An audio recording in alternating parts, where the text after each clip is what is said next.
Hey, and welcome to the Sonic 2020. Great start. The Sonic 2021 year in review. That's reflective of this year, I think. I called it 2020 earlier, so Best of intentions that just didn't kind of pan out consistently. Some people are excited about it. Some people are like, well, what's even going on here? I am your ever present streamer on Sonic Stadium, GX, aka Chris, aka the Spin Dash, aka whatever you want to call me. I'm not picky. And I have a special guest this time for this very special review of this year's news. I've got James Jones. James, I don't know what would be the way to actually introduce you. I mean, pawning the responsibility off to you. yeah, performance artist might be the start.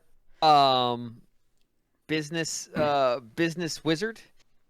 I am Consultant. yeah. Consultant is really the goal, because then you don't have to work anywhere. You work everywhere. I am James Jones. I'm the host of Radio Free Nintendo. It is a podcast that allegedly talks about Nintendo things, but often digresses into talking about Stone Cold, a movie starring a failed football player from the 1980s, where he feeds a lizard a mix of chocolate bars. Um, I am also an editor at NintendoWorldReport.com, where I basically deface the website once a week, and if they're lucky, maybe twice a week. And in exchange, they leave me alone, or they read the article and just all talk about me in Slack, thinking, "Oh dear God, what have we done?" Um, yeah, that's pretty much my where I'm at right now in my life, and I'm fine with it. I don't aspire to being a responsible adult who does things in a way that other people can appreciate as rational behavior. I guess my follow up question then is: do you aspire to be a Sonic fan? I I don't know that I have the I don't know that I have the intestinal fortitude for that role. So it's sort of the premise of this whole thing that we're putting together kind of spawns off of a Nintendo Discord server that we both participate in, I will say, where the situation that often arises is someone says something about Sonic. I'm the guy there who knows the thing about Sonic, so it's usually I either am directly asked or cannot help myself and just say, actually, there's a little more context to this. Or in some certain situations, I get to have the pleasure of saying, actually, this thing's a lot worse than you're making it out to be. Occasionally, there's also yeah, I don't know either. Yeah, I there's I don't that. I don't know what we're looking at either. This is weird. Sometimes just dealing with Sega and Sonic is like that. It's just something you gotta deal with. But basically, the context is I am the Sonic fan. I've done a little of everything. I've read a lot of the comics. I've watched all of the cartoons. I've seen the good movie and also the live action movie. The good movie being the one dubbed by ADW, because ADW's masterwork business of anime dubbing. They always did the best projects. Did I say 80? Did I say ADW? You did. I meant to say ADV. Yeah, I figured that's where it was, but then I was like, well, maybe I just haven't heard of them. Isn't It's it all good. ADW wrestling? That's AEW. AEW. I Where don't know what. So in summary, I don't know what the hell I'm talking about, and I will have no idea what the hell I'm talking about tonight. well, That's that's good. great. I like it. I think that gives us maximum opportunity for bad things to happen. And I'm about to basically lay out the strange. Just keep an eye on things. We're dropping frames. Why are we dropping frames? Well, we'll Yeah, stop dropping frames here. I got a little robot, Weird. but that's okay. Um, at any rate, James is not a Sonic fan. He knows. Honestly, you know more than most non-Sonic fans. You seem to have sort of, we'll say, through osmosis, absorbed a fair bit of context around how Sega manages this franchise. I would call myself alarmingly online, and that's not good. And this is going to be somewhere between like a reaction video and just sort of I guess like a roast of what happened throughout Sonic's 30th anniversary. Which, so I assume they released lots of big games for it. Oh, yeah, I can't wait to go into them all. Ah, can't wait. So not paying attention too much to my spread. I almost called it a spreadsheet, to my PowerPoint. It was Sonic's 30th. Despite the fact that there were only one game that released, my God, was there a lot of stuff that happened. A lot of stuff that was incredibly stupid. The wording of that is perfect. Oh, there was just the one. This is where we're at. Yeah. They made a nice logo, though. That's a nice logo. It's a solid... They have some nice logos. This is a good logo. They have, like, one that is more of, like, a vector-based graphic where they turned the 30 into him running, and then he's just on top of it. But I'm sure that'll pop up somewhere. And this is the way that they sort of decided to, celebrate it in the kind of... I don't know, we're going to pay a studio to make us a bunch of people celebrating this thing, like how Pokemon did for their 25th. Right. So here is Unstoppable.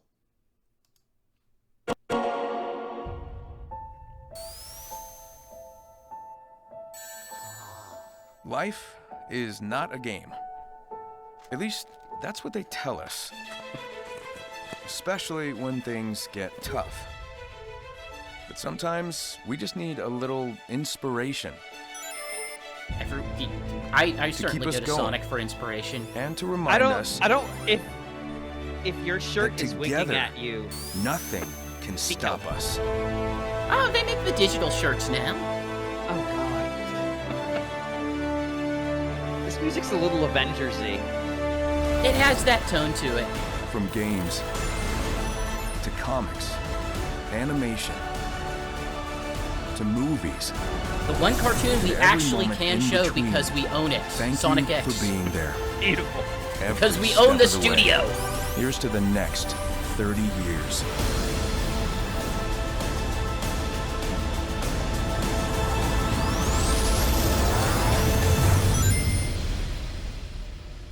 I might have taken the drama down a little bit on that one.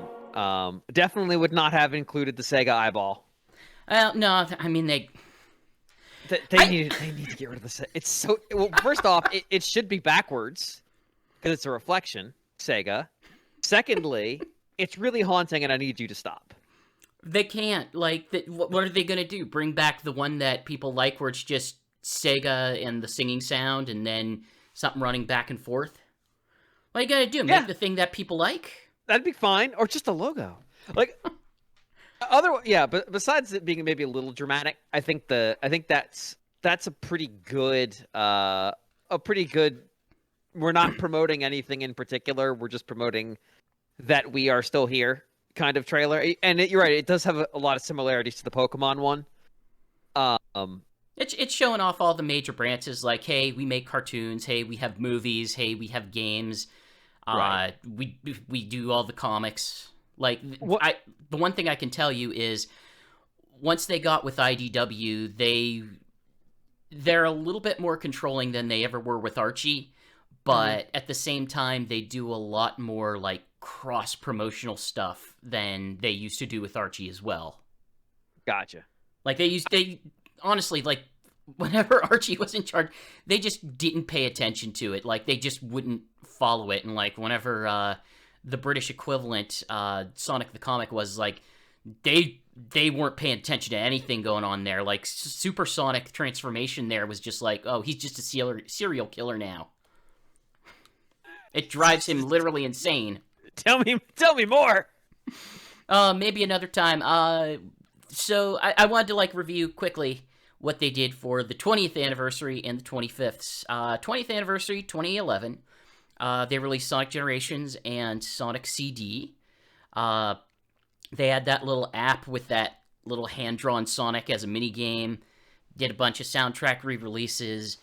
Got like an anniversary statue from First Four Figures, and he got an Nendoroid.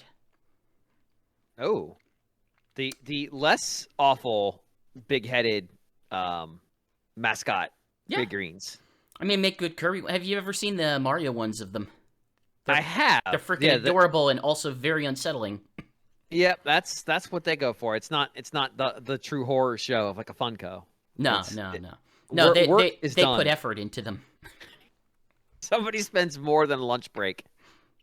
Then jumping over to the 25th anniversary, things were really popping off for better or worse. They put out Sonic Boom Fire and Ice, the DS game that was sort of the sequel to the previous Sonic Boom DS game.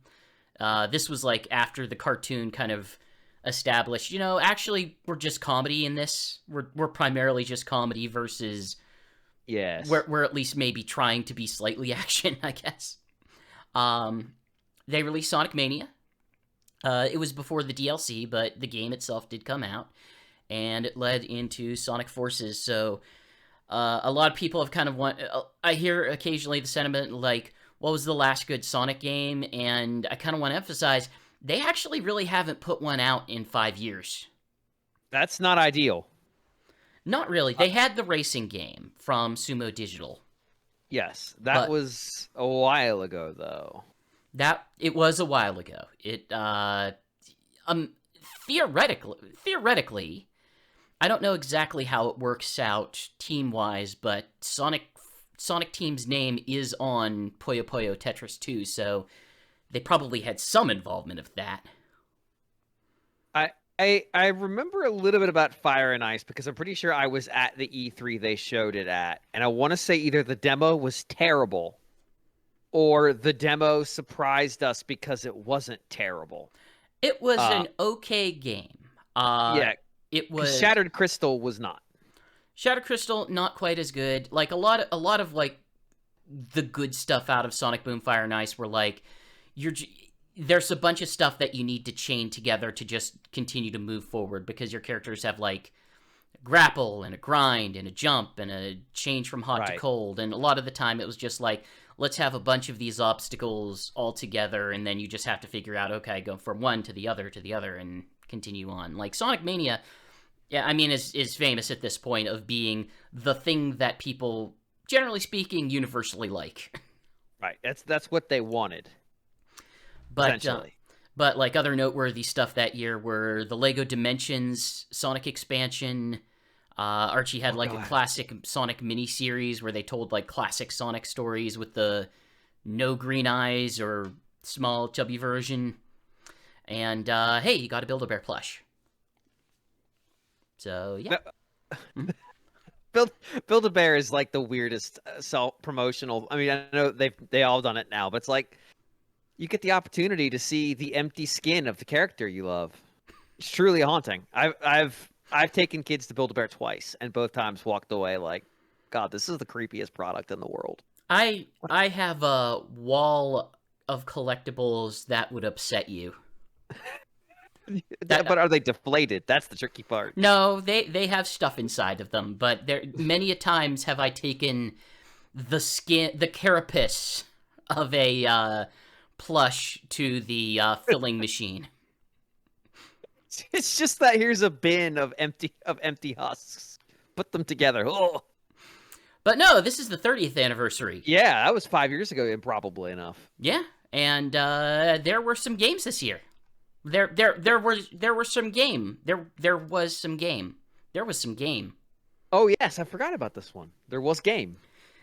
So arguably a lot of this might just be because of the pandemic. Like, right. We know 2020 changed a lot of plans.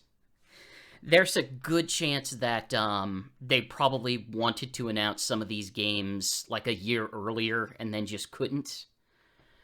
But the game that we got this year was Sonic Colors Ultimate. Which is, what, about 10 years old?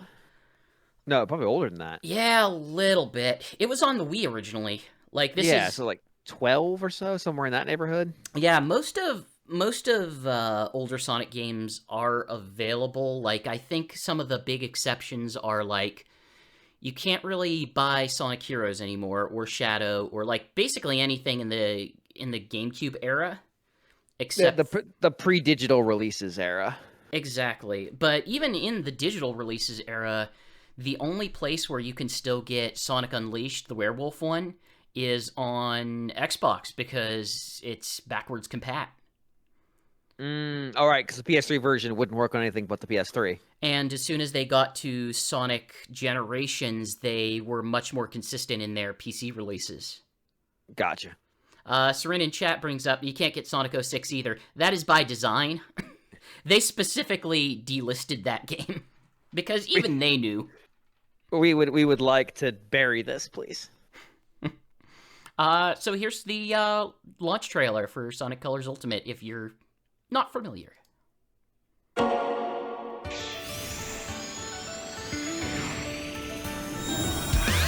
Premise of this being like, hey, Eggman make an amusement park in space as a basically as a way to hide the fact that he's kidnapping these small aliens that give him power. Kind of a lot of work. A smidge, but you know, he seems to have an infinite supply of resources to, build a giant theme park that looks like food. And then nothing will stop me. It's You call it nothing. Sonic! there's a couple things it's famous for, like the wisp powers it introduced, which they continue to use, where the little aliens Sonic absorbs them, and then he gets to become a laser for a bit, or like a big hovering spaceship thing. Generally speaking, it's one of the ones that people actually like. So. Yeah, so this is how long I've been doing this now. I was at the E3 they showed this, and I think I actually might have written the impressions. I definitely played the demo. And I remember this game reviewed pretty well when it came out. I think it's 2010.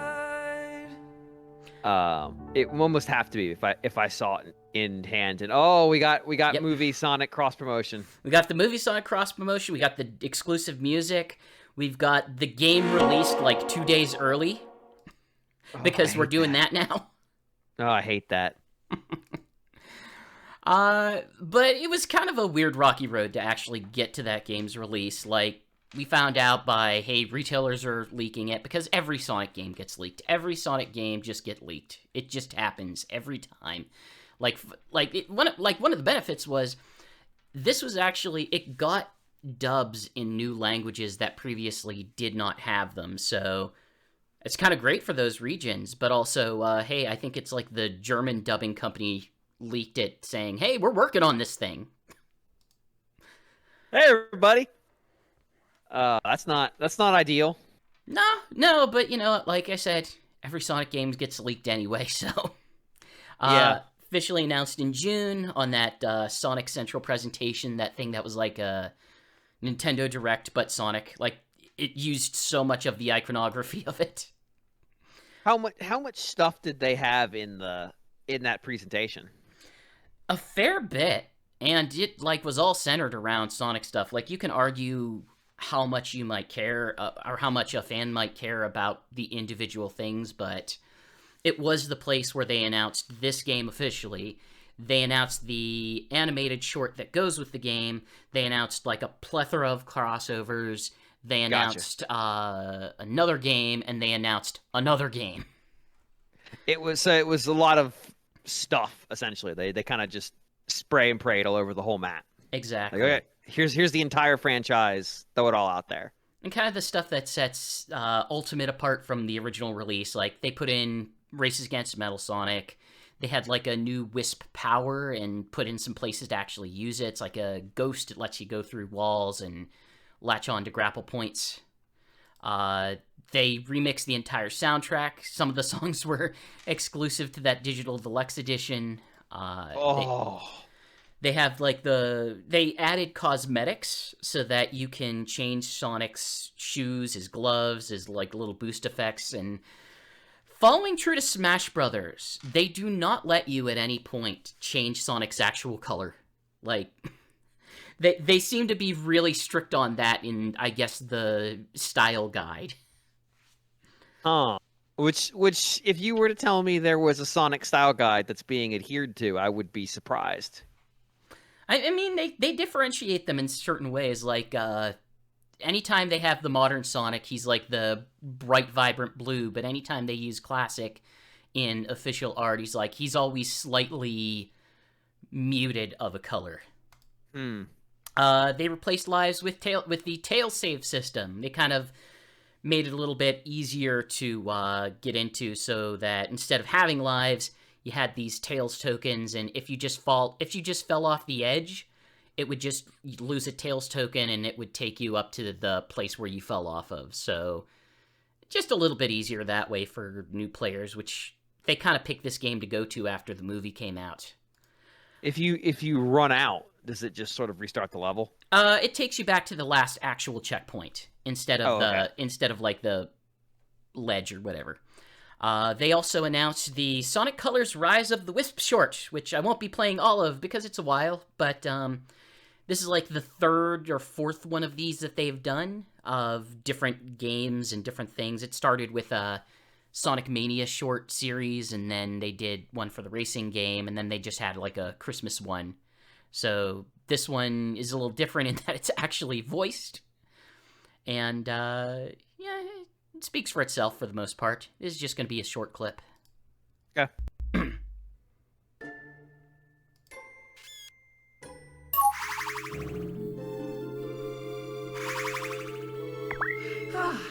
That should do it. The capsules have been installed all around Sweet Mountain, providing energy to Dr. Eggman's facilities. Here you go, big bro. You know, I'd ask you to make this easier for us, but I don't even think that's possible. Tails? Got it.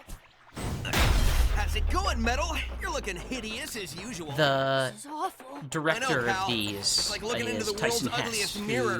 No, started the out wisps are working with already being the drained of comic their series and we don't eventually hurry, moved on to it'll be making too late stuff to like save the them. animated Well, sequences fellas, for I'd love to stick around and Sonic catch up, but I Mania, really don't like any of you. and Yep. also went on to basically fix Paramount's movie. I'm sure he didn't mean it. So is I think he we're a all Sega very employee or is right, he big bro? contract? As far as I know, he's contract. Sure, yeah, you go on But ahead. if he We'll is catch contract, up. they've contracted him several times for multiple projects. Gotcha. It has a, like, I could tell immediately it's from the same creative vision as the Sonic Mania opening, because it's very similar artistically. I think the flat shading style works here, and flat shading has kind of shown up in animation a lot lately, and there's definitely times where it's used and it doesn't feel like it works necessarily. I feel like it works here because the color scheme actually, it feels like they're actually emphasizing it being more colorful as a consequence, which is Right. good because the game is called Sonic Colors, and I mean, come on. I mean, one of the things that appeals to certain fans, it's like, well, everyone here is very clearly color coded. Right. They have they have the shape that is somewhat unique to them, and you know, it's like if you want to make a Sonic fan character, you choose a color, you choose a power, and you choose a species, and you basically come up with a character. But God, I didn't realize it was that NFTable. Auto-generated Sonic character NFTs. That's it. non-fungible characters, yep. We're gonna be rich. Unfortunately, they already cornered the market in the Sonic Forces game. Do you want the one with the Sonic T-shirt, or do you want the one that looks like Beat from Jet Set Radio? What percentage of the clothing options in that game are something you would buy from a Hot Topic in a mall circa 2004? I'm gonna guess 80 plus. I would say maybe 30. Oh, okay. Well, no, that's good. No, it's like a lot of like the style guide for some a lot of I don't know if it's a style guide, but like a lot of the style requirements that they seem to follow with character design is like if you're a female character, you wear clothes. If you're a male character, whatever, you can wear You're- clothes, but you don't have to. You're a godless nudist. But yeah, it was surprise, surprise. This release was controversial. I believe Blind Squirrel was the developer. They're not particularly well known for like quality ports. I think some of their stuff is not especially well regarded, and whenever it came out, it had some issues. It had like inconsistent performance, like a lot of my issue is I'm not particularly sensitive to FPS changes, but I am told by people who are that it's like it's not good. It is not a good FPS. Yeah, Level times. It's tricky, obviously. Yeah, like the some of the more significant stuff were like the levels required more load time on Switch, which is weird because in the original game they kind of synced the music to the point in which they know the level would be done loading. Mm-hmm. So it's like the music would go on for 17 seconds with the expectations like at this note it's when it hits and you actually go. Whereas that didn't happen. You just sit there for a little while. Oof. Okay. There were a lot of reports of game crashes. I had one in my 8-hour playthrough. A lot of weird graphical glitches, weird lighting issues, missing textures, just weird stuff, just weird flashes. And it came, and we talked about it. It had the pre-day one release, which, by the way, is day one. Like the day you start letting customers have it is day one. I don't care what your marketing calls it. Oh, they know that. Like, they can call it whatever they want. I'm sure they know that. They just want to, Get that extra $10. Exactly. But I forget how much it was for that. There, if I recall, was there a patch soon after the real release date, or the Unreal release date? So there was a relatively early patch, and the reason why they kind of had to put one out right away was because there was a repeatable glitch. I am told it has something to do with sort of messing with the RAM, where if you go in and out of map screens continuously really fast, it will cause weird lighting glitches like I have in the screenshot here. And it would actually be a significant, hazard for people who might be photosensitive. That's not ideal. No, it's not ideal. So that was like the first thing they fixed. And then over the past, I guess, couple months, I guess it would be months at this point, they have been slowly putting out patches and patches, fixing things here and things there. Not everything's done yet, but they have addressed most of the most glaring issues. Like, one of the weirder ones was if an enemy would fall, it would, in the original game, it would fall like a cartoon character, just slowly. But in this version, as soon as there was nothing behind them, they would just hit the ground, which is a problem because there are a couple segments where it's like, we're going to drop enemies on you, and you don't get time to react. But they're just there. They fixed that. There became more options for like, hey, I don't want to listen to the remixes, turn off the remixes, that kind of stuff. But also, there were the things that some might be nitpicks, some might be pretty valid, but, talking to people in the community, some people didn't like the new remixes. I think they're fine-ish. I don't think they're as good as the original, but, they're okay.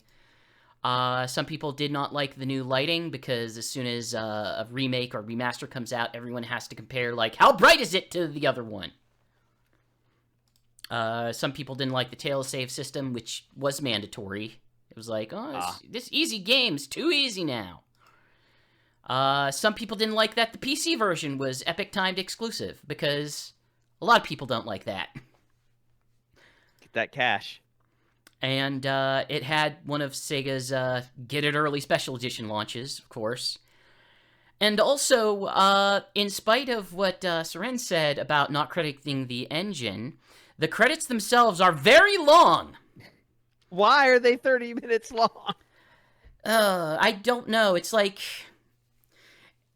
I don't know. It has the sort of fun play a game, destroy the credits like a Sakurai game would, which the original game had too.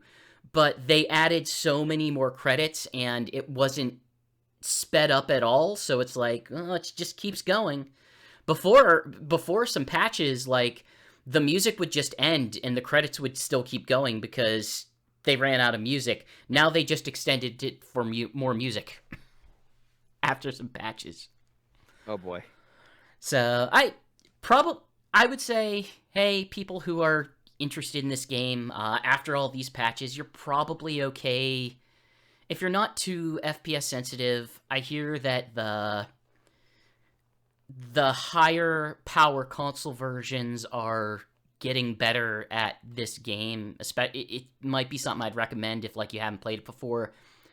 Probably maybe pass on the Switch version. But if you want to get a PC version, like there's probably going to be a pretty strong mod community for this. And apparently already is because of the much more available engine that it's on. So, we got a game announced. In the bottom corner, you can see the other 30th anniversary logo. Oh, yeah. So, Sonic Central announced Sonic Origins, and I have their very brief announcements here. We are also excited to announce we're working on a new compilation for next year that includes Sonic 1, 2, Sonic 3 and Knuckles, and Sonic CD. Jump back in time and play these classic Sonic hits in Sonic Origins. Experience the non-stop Sonic action like never before. This is your chance to experience the beginnings of Sonic on So the you'll latest notice, platforms. Now with added content I'm and going to jump features. back real quick. Latest Yeah. platforms. So Now I a chance to kind of want experience you to notice, so we're looking at Sonic 2 here, which Yes. appreciate the 16:9 aspect ratio, but keep an eye Yeah. on things whenever we I jump to noticed. other games. action like never I noticed before. it's not This consistent. is your chance to experience the beginnings of Sonic on the Oh, latest hi. Hi, platforms. 4-3. Now with added content and features. Stay tuned for more information later in the year. So, by the way, they have 1 day left. That's not fair. They have 2 days left to announce stuff later in the year. Look, he said stay tuned for more information in the year. He didn't say about this. Okay, yeah, maybe it's a year from then. That's fair. Or no, I mean, he didn't say. I mean, it could be information about anything. Okay, sure. Sega has put out more information since then. Fair. They have put out by literal definition some amount of more information. But yeah, we have no info on it. Stadium themselves got to have an interview. My first We are question also about the thing was like, hey, Christian Whitehead made the Retro or Star engine. It's the engine that they used for the Sonic CD remake. They used it for a Sonic 1 and Sonic 2 remake on mobile platforms. They used it for Sonic Mania. And the games that they showed were basically games that they had made in that engine before and exist in a 4x3 format. Izuka he wouldn't say, like, he wouldn't confirm anything, probably because he couldn't. But the one thing that he did confirm is that it's not emulated. So they are rebuilt in some way or another. They are rebuilt in some way or another. It would make sense to use the existing engine, but it would also mean that they would have to rebuild Sonic 3 and Sonic and Knuckles, and possibly Sonic 3 and Knuckles, in that engine, which has not been done yet. So I guess the question I would ask is, are those games, the 4 games that they've shown? Technically 5, but sure. Yeah, 4 or 5, yes. In their original form, when they were created, were they on the same engine? Do they control the same and have the same physics, that kind of stuff? I think there's some... Sonic CD is the odd one out. I think which would make sense. Yeah, I think Sonic CD I can definitively say that that one is different. There's slight nuances between them. Like, Okay. you could probably still put one of the characters in another game and it would still make sense because people have been doing that for literal years in modding. But there are slight differences. I think one of the most drastic things is they originally tried to get it so that if you did the combination cart of Sonic 1 and Sonic and Knuckles, to just have Knuckles be in that as well, like they did for Sonic 2, except the palette for the character doesn't quite work out in the same way. But Gotcha. But if he's saying it's not emulated, like, it makes the most sense that it would be this, and it's kind of... Dear God, I've wanted a non-mobile port of, like, Sonic 1 and 2 in this engine, because those versions have stuff like, well, now you can be Tails or Knuckles in Sonic 1, and we rebuilt this beta stage in Sonic 2 with a brand new boss and a boss rush mode. And that just sort of sits on iOS and Android and not anywhere they're selling it. But no, at least we get another M2 port of Sonic 1 on Switch. That's something. I mean, that's good, I guess. I mean, they have done it before. They've done a lot of those, so... That's true. Yeah. I guess the question I would ask is, if they're gonna air to or ground to sky rebuild these things, like they do of course run the risk of people going like, oh, this is different in a way that no one will appreciate except for the people who are too online. Thus far, people have been pretty consistently positive on the Christian Whitehead remakes. Okay. Like, he did Sonic CD a while back. People were pretty happy with that, added some new features. People just recently were able to decompile the iOS version, so, like, you can shove as long as you have a asset bundle that you have legally acquired on an Android phone or other means, you can basically rip that out of the APK and run it through this shell to actually play it on a PC. The Sonic fan development community is a very busy community. Yeah, I have seen that. And then there was Sonic Frontiers. Here's Sonic Frontiers. Yes. This is the Game Awards trailer, whenever it actually had a name.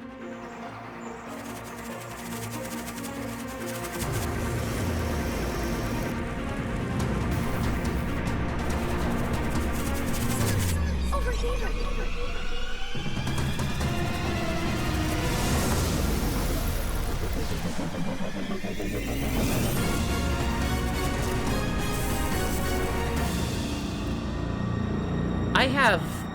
Good job, idiot. I have been exposed to a lot of people who have very strong opinions about this game on both ends of the spectrum. I mean... Yeah, exactly. Boy. Look at these landscapes! Yeah. You can tell that this game is doing a whole lot. It's gonna be the best Sonic game, or I don't like anything about this game. Boy, that sure was a trailer. I mean, it's a year out, so there's... It was for the Game Awards, so yeah, you know, it was a Game Awards trailer, like many of the other Game Awards trailers. Yeah, all of the Game Awards trailers, it felt like. Yeah, it's only coming out 22. To quote Sega's words, it is an open zone game from the company that brought us Fog Gaming and the Super Game. The Super Games. I'm sorry, the Super Games. There may be multiple, and I believe the plan is there to be multiple. It's going to have an all-new style of gameplay experience for Sonic the Hedgehog, set in Starfall Islands, a new location in the series. Written by Ian Flynn, the longtime Sonic comic writer that, generally speaking, he is a very, very well-liked writer in the community. And the current voice cast was confirmed to be returning, like the voice of Amy, the voice of Sonic, the voice of Eggman, and Tails. Okay. And, yeah.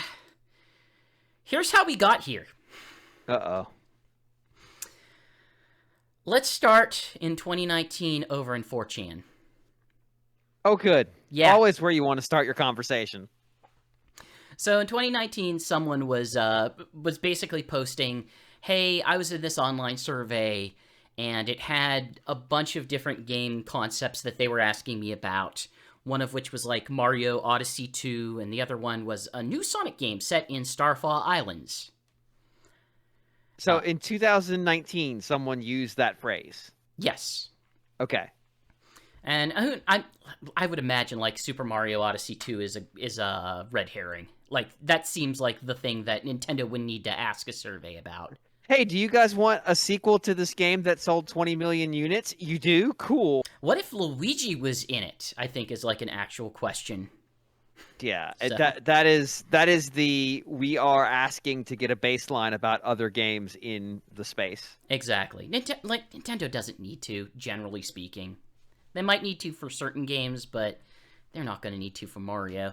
One of the concepts was a free roaming action adventure game where Eggman created an out-of-control AI. Sonic explores the Starfall Islands, and he battles big enemies using his supersonic form. So people started paying a bit more attention to these as soon as we started getting some trailer drops. Which would have been the next year, I guess? It would have been 2 years from then, and technically this year was the first year we got any actual video or video adjacent, we'll say. Oh dear. No, I'm saying that in the phrase of like we didn't actually get to see it played in any way whatsoever. We got to see some landscapes and some pre-rendered stuff. Right. It says, hey, there's going to be a close combat system, leveling abilities, puzzle-solving quests, and like 4 different areas to explore. Then a little bit later, hey, various people on 4chan claim to be like playtesters, no details on story. They sort of compared it to Breath of the Wild. This is all before we actually had any information about it whatsoever. So, combat was a little button mashy. They noted like cyberspace sections that sort of played like 3D Sonic levels, and it went under the codename Sonic Rangers. Then, the Sonic Central presentation gave us just like that, a really short glimpse. Like, take the trailer that they showed, and then cut out the first 10 seconds of that, and that's basically what they showed. Gotcha. Sonic running through a forest, and then digital stuff happens. And that's A trailer for a trailer. Exactly. Then we got to the Game Awards, and it's like, oh, this Breath of the Wild stuff, these massive boss battles, there might be something to this. We, I'm trying to remember what game it was that we made. It was the Pokemon Legends Arceus, where we were making fun of it in the NWR Discord, also in the NWR Slack, and on my podcast, Radio Free Nintendo, because there were sequences that were like shot for shot that first major Breath of the Wild trailer, not the teaser trailer, the first gameplay one. They showed it at E3 2015, I believe. Might have been 2016. There's a little bit of that here too, including the giant foot stomp that concludes the second half of that trailer before the oh my god, Zelda talks. I kind of was tuned into this in a way by a webcomic I used to read, but they kind of noted, well, here's the one where Sonic is turning into a werewolf, like Zelda.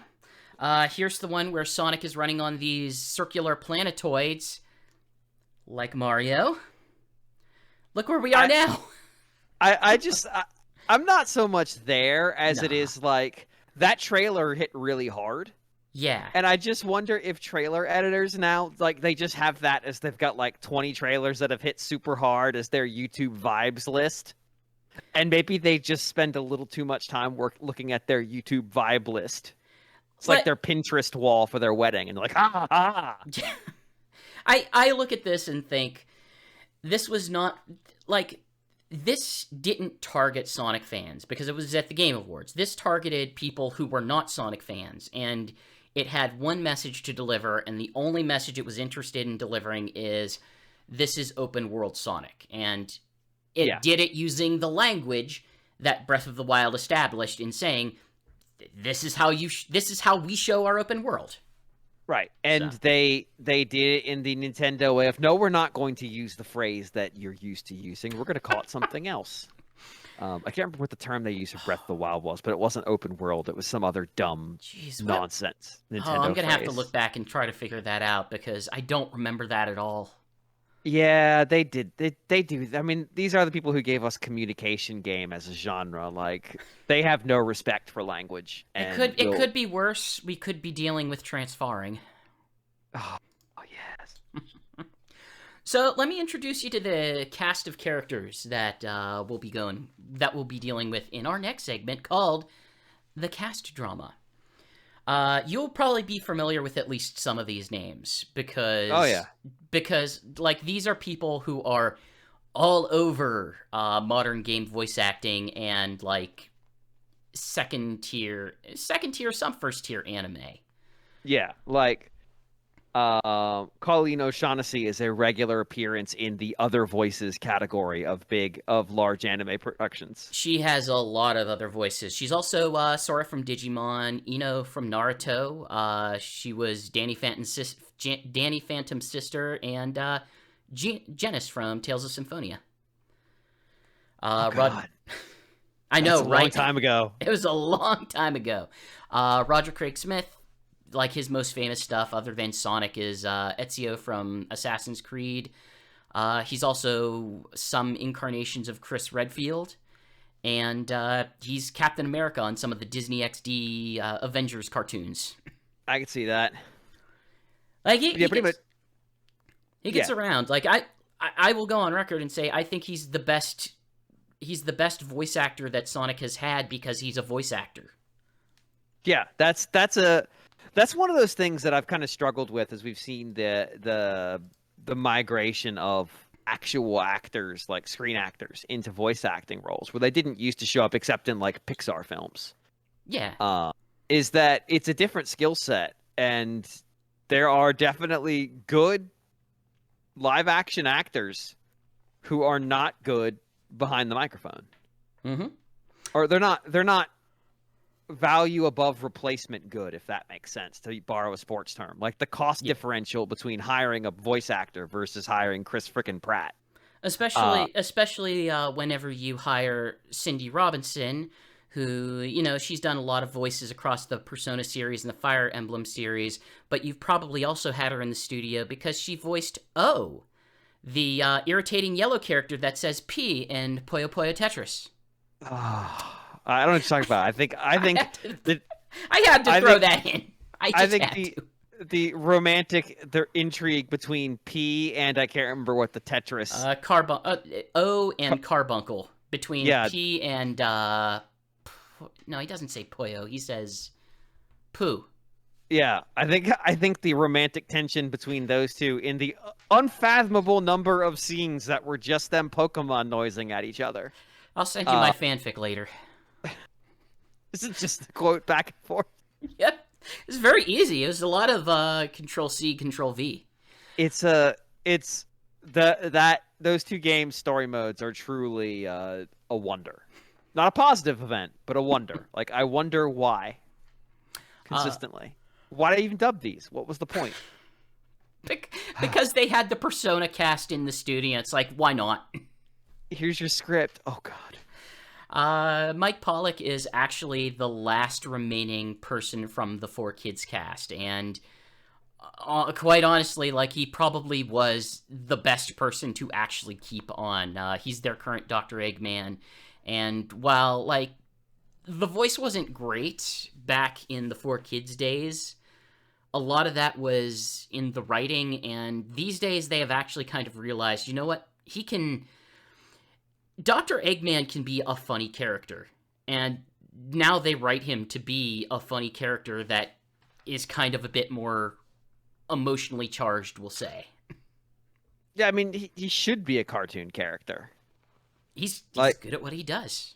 He's a human egg. He should be a cartoon character. But I mean, like, he has his highs, he has his lows. He gets mad.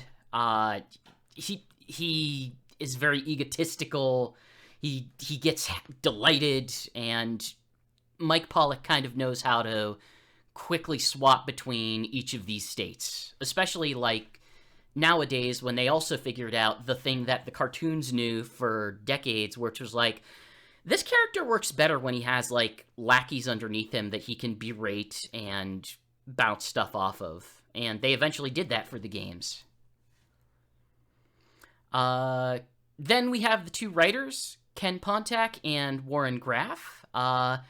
Both of them, I would say most notably, wrote for the Happy Tree Friends series. Yeah. Okay. Yep. That's Basic. one, That's a blast from the past, and also what? yeah. Yep. That's really all I have to say about Graff. But Ken Pontac has some unusual other stuff under his belt. You remember the really crappy CG Pac-Man cartoon? Vaguely, yeah. The one there's like pink Pac-Man and all kinds Yeah. of with braids and stuff. Yeah, He wrote several episodes of that. And he's listed as the creator of, speaking of Blast from the Past, the Claymation show Bump in the Night. Oh God. And he's listed as the creator of the Clay Fighter series. What? Yup! Yup! It was fun reading through his IMDb. What?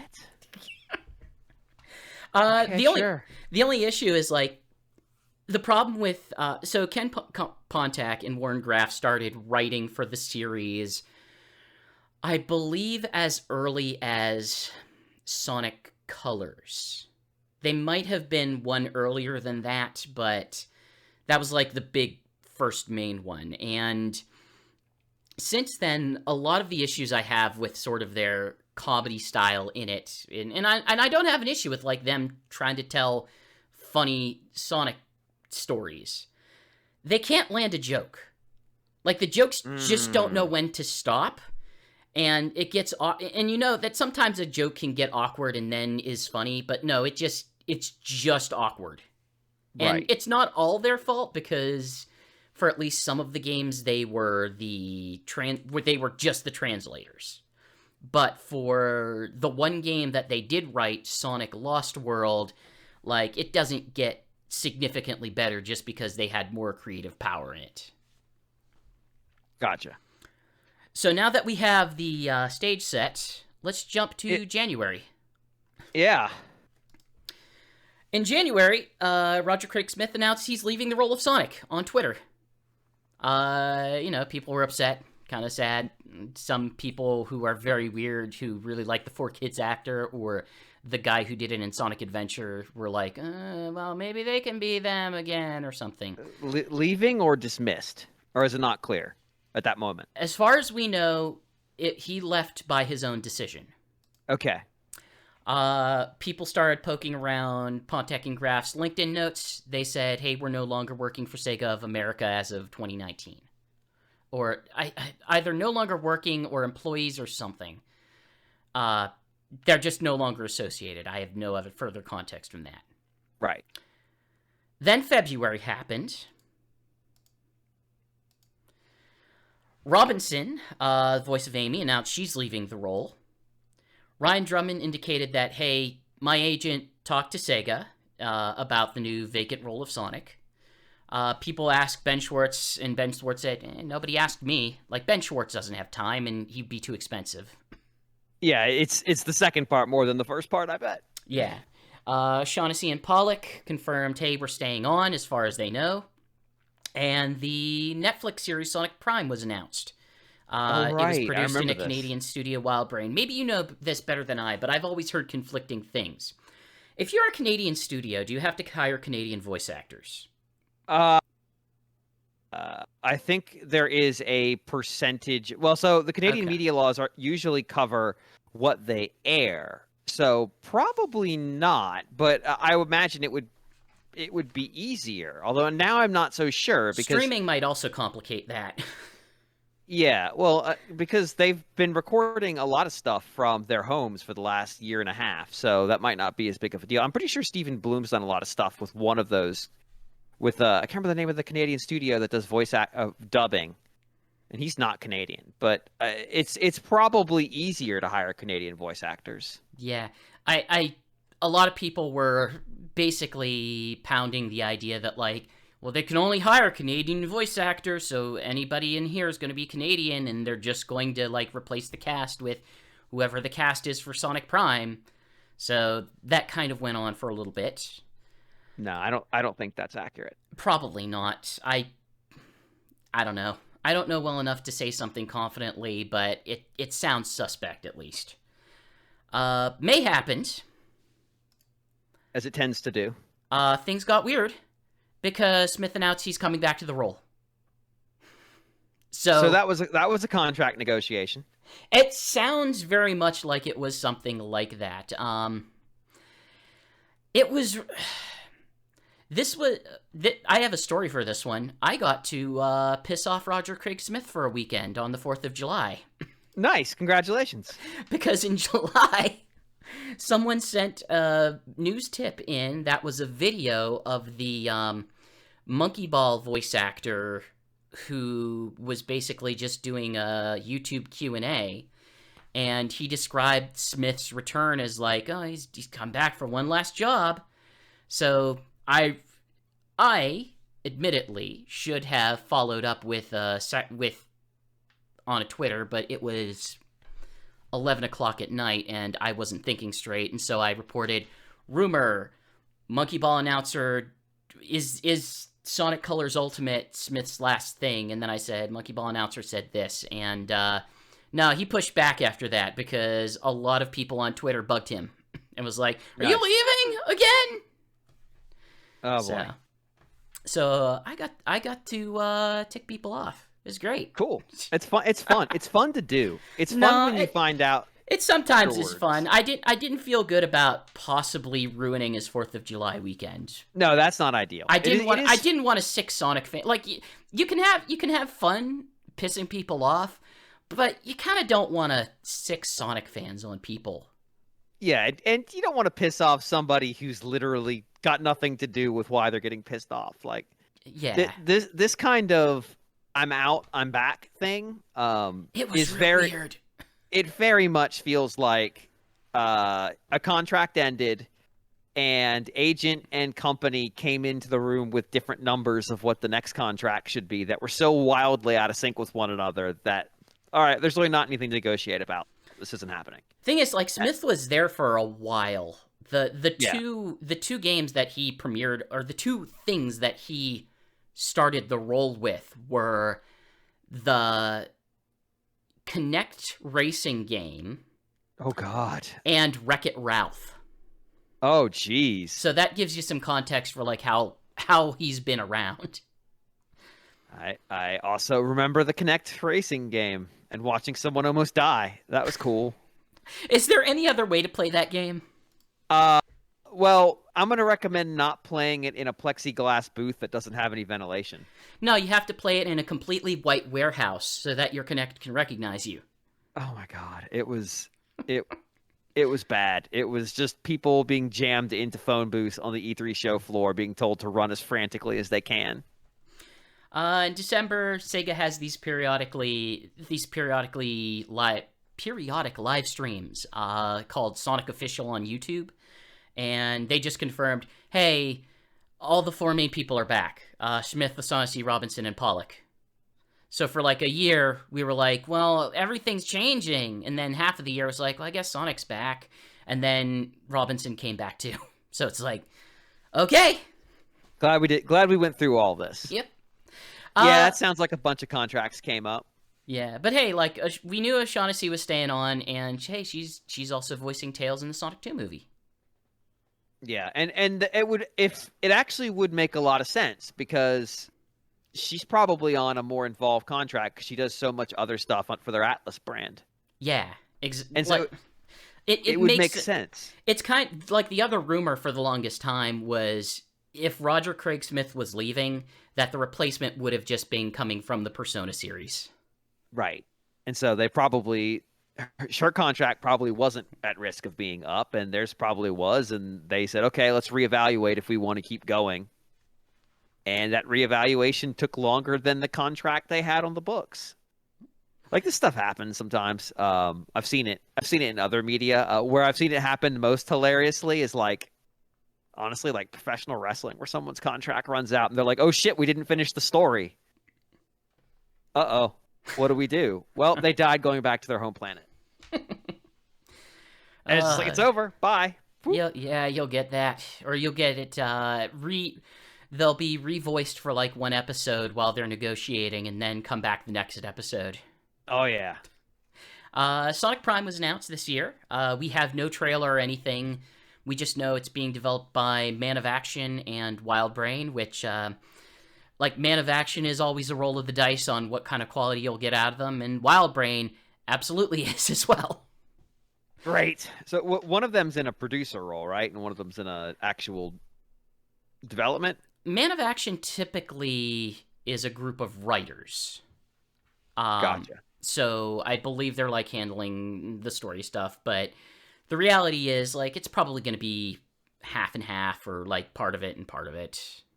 The people who brought you Mega Man Fully Charged. They're the people who brought you Mega Man Fully Charged, but they're also the people that brought you Big Hero 6. So I find, like, the older that they're willing to aim, the better their stuff tends to be, because Mega Man Fully Charged aimed at, like, 6-year-olds. It was very young. Yeah. Wild Brain is, at this point, like a collaboration of just a whole bunch of different studios that they just sort of bought, I guess, or merged with. Obviously, they do a lot of very young children's programming, weird stuff all over different parts of the world. I, like, anything that I sort of remember them with was like, man, that Netflix Carmen Sandiego was really darn good, and I am a long-standing fan of the My Little Pony one. I forget the studio. It begins with a D. Okay. They announced 24 episodes, 2022 on Netflix. It takes Sonic through the Shatterverse, which is just a way to, a new word for multiverse, but sure. Oh, boy. Basically, it's an excuse for them to have all of these different stories that don't have to take place in the universe that he's in, and they can just say, well, now the world's like this, and Sonic has to figure out what's up and fix it or get to the next place. And, hey, we have some amount of art for it. We're not supposed to have some amount of art. It was leaked on someone's, art account that I guess was left open, and people grabbed it. That bottom right one is kind of haunting looking, to be honest. Jungle Amy. Excuse me, bottom left. I know the difference. Oh, the multi-generational Eggman. Yeah, I don't like this. I don't. This upsets me in some deep physical way, and I don't know why. Well, I think what we're going to do here is, how do you feel about a quick 5-minute break? That sounds good. I need to refill my water. Sounds good. And when we get back, we'll talk about the movie. Cool. Be back in a bit. Watch. It would help if I unmuted myself. It would help if I unmuted myself from XSplit. 2 for 1. As I never do. You could hear me. They could not. So yeah, when last we left off, talked a little bit about Sonic Prime. We have interesting art here. One of the fun details is like, hey, there's the Eggman City, obviously. There's the weird back in time Amy. Tails is a proper Kitsune now. Oh yeah, you're right. But I it's just I concept do- art, so who knows? yeah. It does seem like they're gonna do the Shatterverse. It does seem like they're gonna do the whole like we're gonna bounce from place to place since we have the Jungle Amy and weird upsetting Walrus Eggman. Um, Old man. I guess yeah. I guess the question I would ask right now, and this is relevant for this franchise in particular, at this exact moment, as we are speaking, is there an active animation project that currently exists for the Sonic franchise? I mean, it's set for next year, so I imagine that they are working on it. Let me rephrase. Are there Sure. any other shows currently on the air? There are no other shows currently on the air. Sonic Boom ended with its second season kind of unceremoniously as Cartoon Network began to shove it over to Boomerang, just to Oh no. yeah. They could not have gotten rid of it fast enough. I think somehow I don't know how it got the second season, but it got a second season. It was a good season, but by that time, Sega did not want to have anything to do with the Sonic Boom sub-brand, and Cartoon Network needed the space to air more episodes of Teen Titans Go. Sweet. I bet if I turn on Cartoon Network, actually no, it's past 8, so it's probably not. Yeah. One of the things that I wanted to bring up that exists as a possible fan theory about what they might do with the series was if Sonic's going to different universes. Guess what back catalog WildBrain currently owns? That might be relative to the Sonic franchise. They own Deke, don't they? They own Deke. Deke has had 3 total Sonic cartoons. What? Why? Because they were affordable and they mattered in the era. Affordable is the right word. They were very affordable. No, I mean, they also had, they had notable projects. They made the Mario cartoon, despite what people may think, like that. People have memories about it. Generally speaking, if you were a child, you might have had positive memories about it. It was very cheap. It was very cheap. Somehow, the Sonic ones didn't seem quite as cheap. I think by the 90s, they had more to work with.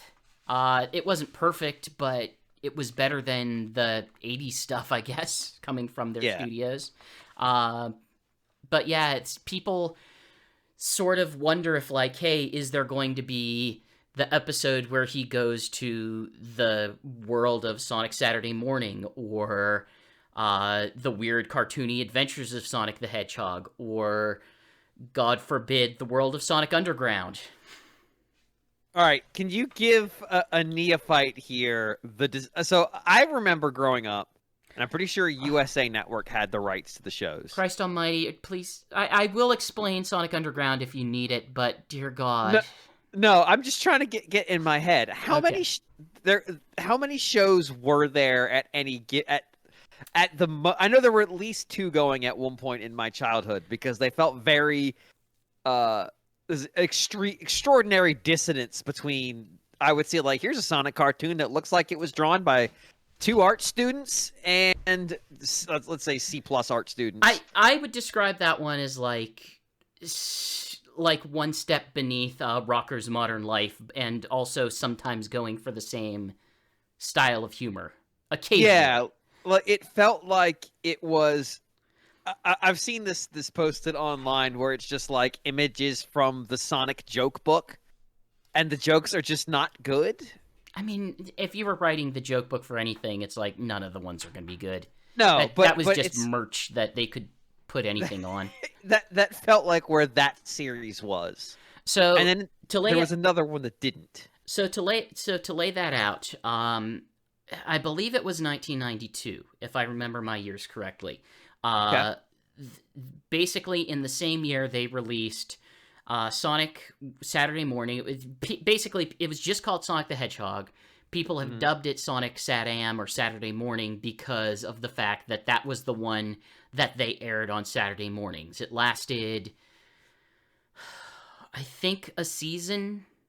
and then ended, and it's the one that, generally speaking, people have the most positive feelings about. Okay. The other one, the cartoony one, Adventures of Sonic the Hedgehog, went on for several seasons, but whenever it started, it was already going into syndication. They made it so Right. that it could just be syndicated right away, and they could sell it to whoever they wanted to. And they were both Deke? They were both Deke, yes. Okay. So, assumably, like, Adventures of Sonic the Hedgehog started a fair bit earlier in design. Alex in chat, fellow writer for the site, is correcting me. The cartoons were between 93 and 94. So, Okay. you're off. Just firmly in territory where it's like, we know who Tails is, he's going to be a character in it. Gotcha. Following that was another Deke cartoon called Sonic Underground. No. I will attempt to explain what this is. It is vaguely inspired by the world of the Sonic Saturday morning cartoon. Like Everyone's Animal People, there is a king who appears to be like King Acorn. As children, Sonic's mother, who is a queen, had to send Sonic and his brother and sister away, all of which are voiced by Jaleel White. Good. All of which are voiced by Jaleel White, except for whenever they are using their singing voice, in which every episode has a song. Because, you know, they made this one for the money. Because every time you play the song on a show, you get the money. Get that dollar. Yep. This is And French. yeah, I think they honestly, I think that one only exists because Deke still had the license for some amount of time, and Sega couldn't really stop them, so they just did it, and then sold it to UPN or whoever. Okay, so I just saw the character art of the trio. Oh God, why did you do that? Well, Why did you do that? Because I was pulling them up to get dates. I wanted to understand like the dates of these things. So I'm trying to figure out how this all laid out. And that was the image I was met with. Yeah, I'm not even gonna talk about it. It's just there it is. Yes, I was interested because I know that Deke oftentimes didn't singularly produce their stuff, and sometimes they didn't produce it at all. They pumped money into it from afar and then picked it up, usually out of Europe. And I was curious if that was going on with any of these, and the answer is maybe. Sonic, to me, I look at Sonic Underground. I'm being corrected again by chat. Sega asked Deke for a series, and they made Sonic Underground. Lol. And then Sega said, "You know what? We were wrong." And this would have been 1999. Between that was the OVA, which then got dubbed by ADV, which I got correct this time. Okay. And I love that. I love that OVA. It's really stupid. It has Sarah, who is a cat girl, which gets really weird whenever you consider everyone else who is a animal person, or I don't know, a man with pointy ears, and the president, and whatever Robotnik's supposed to be, which I think is a person. It's an egg. Yeah. So let's just have an anime cat girl there too, who is the president's daughter.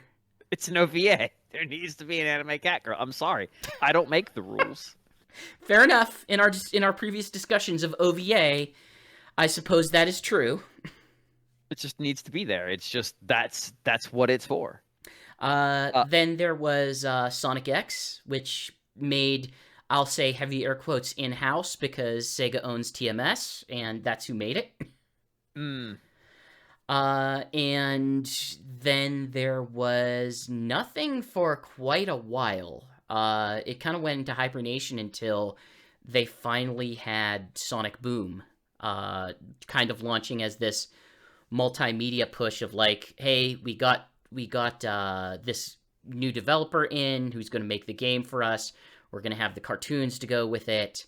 They had like a comic series for a period of time, but I don't know how quick that started. And then, you know, it kind of all fizzled out because the game didn't work out. It got released, but it sure didn't work out. Yeah.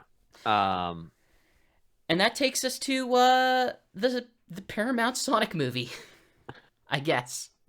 Speaking of things that looked like they weren't going to work out. It did for a while. There's a lot of conversations we could have about the original, but I'm gonna push us forward a little bit to Sure. the Game Awards one. In fact, so much so we've seen the trailer. I'm not gonna show the trailer again because I have a trailer at the end that I'm gonna show you instead. Oh boy. So what we know is, hey, there were early set photos because everything in Sonic gets leaked.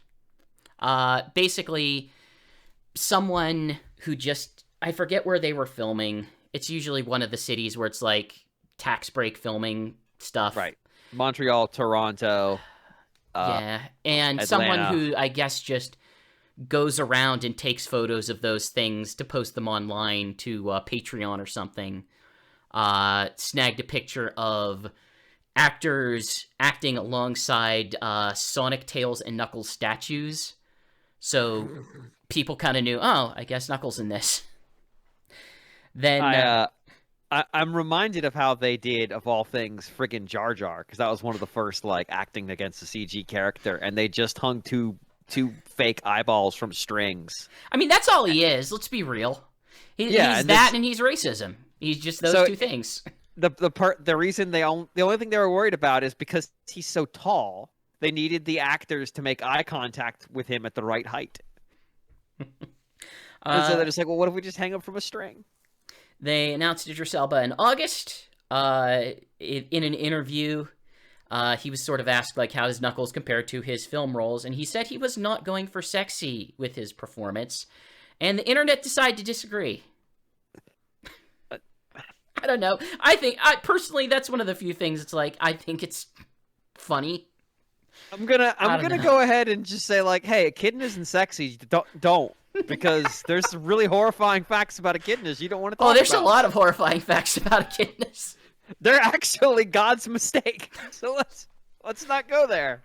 I mean, like, how attracted are you to platypi? I guess that defines how you feel. Only, what if they were pointier and had an even more terrifying nose? Yeah. But yeah. More interestingly built. We'll use that phrase. They started teasing things around Thanksgiving. A lot of people were thinking, "Oh, are we gonna get to Thanksgiving?" I had to bookmark the Paramount YouTube page just so that I could check periodically. But no, they eventually announced it's going to be at the Game Awards. They had it. It's like right from the outset, they're a little bit more dedicated to stuff that happens in the games as opposed to the first one where it's like, let's just make a goddamn nightmare. Yeah, I mean, the first movie, as someone who hasn't seen it, but someone who saw the trailers, it was almost indistinguishable from that movie that was like there was CG alien crash lands on Earth. Like let's be real. James Marsden this is not his first run of here I am interacting with CG animal character who gets to be the actual star while I play the straight man. And which movie was this? I think it was like Peter Rabbit.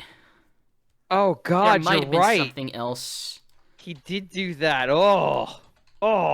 I feel like there's another, but I can't remember off the top of my head. But like, there's at least.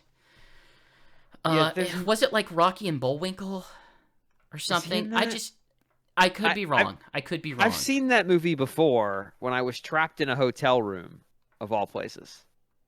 And I remember thinking that this is what purgatory is, because I can't leave this room and this hotel only has 4 channels. So yeah, I can fathom that this is probably less than an ideal situation for anybody. But there's a movie that literally is I can't remember what it's called. It's just the name of the alien. It's like Ed or something. I'm sorry. No, it was Hop. Hop. Oh, the other CG rabbit movie. Yeah. You know, the of the CG rabbit genre. Yes. I mean, kinda. Yeah, there's a movie where there's like an alien lands and it's like the name of the alien, just some generic name, and then it's a bunch of humans driving to get him off the planet. I can't remember what it's called. It's not Star Kid because that's a different movie. That's I garbage. feel like there's been 10 of those, and I can't quite Yeah, put my but finger. there's And then there one was in the one that particular. was the inverse, where it's like, well, it's an alien plan. We got to get this human off. That's Planet 51. I think, but yeah, that's the one. that's all CG. But there's one that's like CG alien, and then all the human actors are in there, and it felt The only very one I much... can think of whenever you say that is, do you remember trailers for Monster Truck? Yeah, I do. In fact, I wanted to go see Monster Truck, but it was only in theaters for about 8 seconds. Gee, it didn't do well? I'm so surprised. It's called Monster Truck. That trailer is amazing. I'll be honest. The Monster Truck trailer is amazing, and not in a good way, but in a way that causes amazement. Now, I say these details because I watched the trailer about 30 damn times because site owner wanted an article like, here's all the references, and I'm not listing them all here, but it's like, they have the biplane. It's actually pretty game accurate, like right down to some of the designs on it. They talk about the Master Emerald, and then the military organization in it is actually Gun, the military organization of Sonic Adventure 2 and Shadow the Hedgehog. So, I would not be surprised in the slightest if the third movie is just retelling Sonic Adventure 2, because I mean, you introduce Tails, you introduce Knuckles, and then the next step is, you're going to go for Shadow, because that's what enough fans are going to want. Yeah. I mean, there's a you could have. God, they're gonna have to like. And here's the problem, though, and I say this as somebody who does have, I've played the Sonic Adventure games for better or worse. In the case of the first game, worse. I was worse off for having experienced that. Adventure 2, there are parts of it that are terrible, but most of those parts involve searching for something Chaos that is a minerals. blinking radar at you. yes, or kind of bad mech combat. The thing that makes me wonder is like, can you even put Shadow in a comedy movie without just completely pointing fun at the fact that there is way too much edgelord in his character? I mean, that's where they seem to be positioning Knuckles, at least to start with. Like, they didn't make goofball Knuckles, I don't understand what's going on, Sonic's gonna make fun of me about it. They kind of positioned him as like, oh, here's someone that doesn't put up with Sonic shit. So Okay. Yeah, they're because Shadow's conceptually, you're like, why? Why are you doing There this? are ways that you can do Shadow. I think they have okay ways in the comics.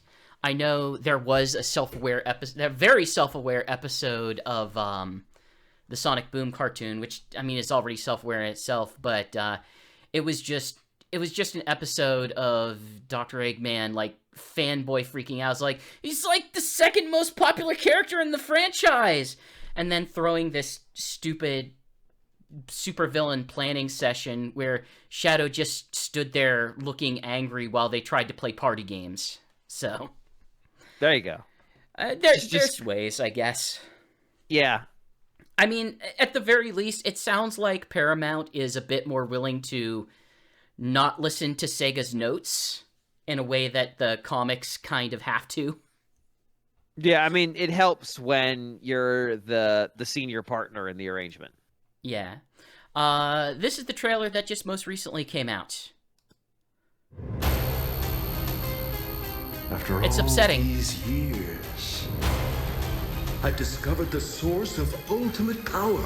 I don't like this. Do you know what they're referencing? Do you get what they're referencing? They're referencing another popular movie. Why are they referencing that Pokemon movie that came out? Oh, you know. Damn it. I hate it. I hate it for. Here's the problem. Like, So I don't know. stupid. I don't know the reason I hate it because I'm getting too many reasons. I mean, I can tell you the reason I hate it is that basically they decided to piggyback their children's movie off of the back of a movie that should not be watched by children.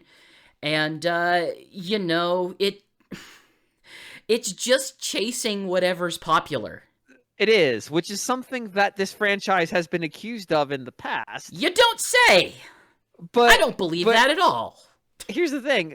It's chasing the popularity of a movie that doesn't appear to really be killing it because a Spider-Man movie came out and kicked its ass. But also, not only are the kids that they're targeting not old enough to see that movie, they're not old enough to get the reference. Their parents would not have been old enough to see the last movie. Okay, this is going to be the video heavy portion. So don't worry about talking over the videos because you're not going to miss anything. Is this where I'm going to start staring into the abyss and wondering about death? This is where you'll start to stare into the abyss and wonder about good. death. Because with the beginning half of this stuff has just been mostly, you know, me saying stuff. Now it's mostly here's me giving you a whole bunch of images and videos and stuff. Now that your guard's down, here comes the pain. Here it comes. Starting off with, I'm going to say one of the more tame crossovers thus far, and I say that fully understanding the context. Yeah, I mean, just seeing the Puyo Puyo Tetris logo is enough to make me go. Puyo time! They did voice act him. They gave him voice acting in this, so I don't know if it's just from a sound bank or what, but Time to speed it up. I feel like there's voice clips in here that I've not heard elsewhere. Yeah, I mean, I don't know. There probably wasn't him saying Tetris in the can. Yeah, probably not. But I bet it's a limited enough set of quotes they were able to get it recorded when he was in the studio for something else. Yeah, like this is an hour's work, if that. Like it's an hour's work if you have him say Tetris about 20 times. I need 39 takes of Tetris. I want to hear them all. Put those in the movie. What really jumps out at me about this trailer is we have spoken about this tonight. The worst part about Puyo Puyo Tetris is anytime a character says anything. Yeah? They don't even have to, like, say it in voice acting. Even if it's just text, it's like an insufferable deluge of nothing. Yeah, this trailer is nothing but them talking. Yeah. Please stop. I'm begging you. If you removed the actual dialogue from that story mode, it would be like half an hour long. Instead, it's like 4 hours, 4, 5, 6 hours long. Yeah, it's wild. And apparently I launched Puyo Puyo Tetris the other day because I wanted to play Tetris. That was it. And I haven't launched it in like 2 years. And apparently they've added like 2 chapters of story. And my immediate response was, no, I will not. You can't make me. How do I uninstall a patch? I want this to go away. So I have some footage here that this is from a previous stream I took because there's not a trailer of this, but this is from Ulala Idol Adventure. In which had a Sonic event. This was kind of like the first of major Sonic mobile events that I suffered through. We'll say. The weird thing is, like, I kind of like this game. I played it for a full year before the big Animal Crossing update hit, and it was like, well, this took over everything of my life. And it's fine. It's like an idle game. The characters continuously run forward and defeat small enemies, and at any time you can tap a button and make them fight a boss, and if you're powerful enough, then you continue on to the next numerical ranking, and if you don't, then you grind some more until you can. Yay! My favorite. Like, it's fine. It's a mobile game. They give you a lot of stuff to do in it.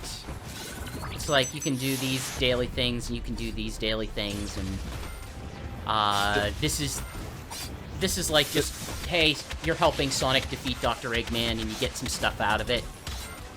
The noise coming out of my speakers right now is the Sorry most. about that. You might want to turn it down, I guess. It's not that loud. It's just like this is the most offensively mobile game soundscape I mean, that anyone has ever assembled. You can crank the battle animation up to 3 times speed if you want. I could. But yeah, it's Oh, fine. the music is fart sounds. It was an okay crossover. And then like a boar snorts because it's all like ancient times themed, like cave people fighting monsters like it's Monster Hunter or something. Great. Then we don't watch it again. Well, wait, there's more. No, there's something different. This is probably my favorite crossover of the whole lot. And it's not because it's a good game, because it's not a good game. And it's not because it's a particularly skilled addition of Sonic to it, because it's not that. But I'm just going to show you.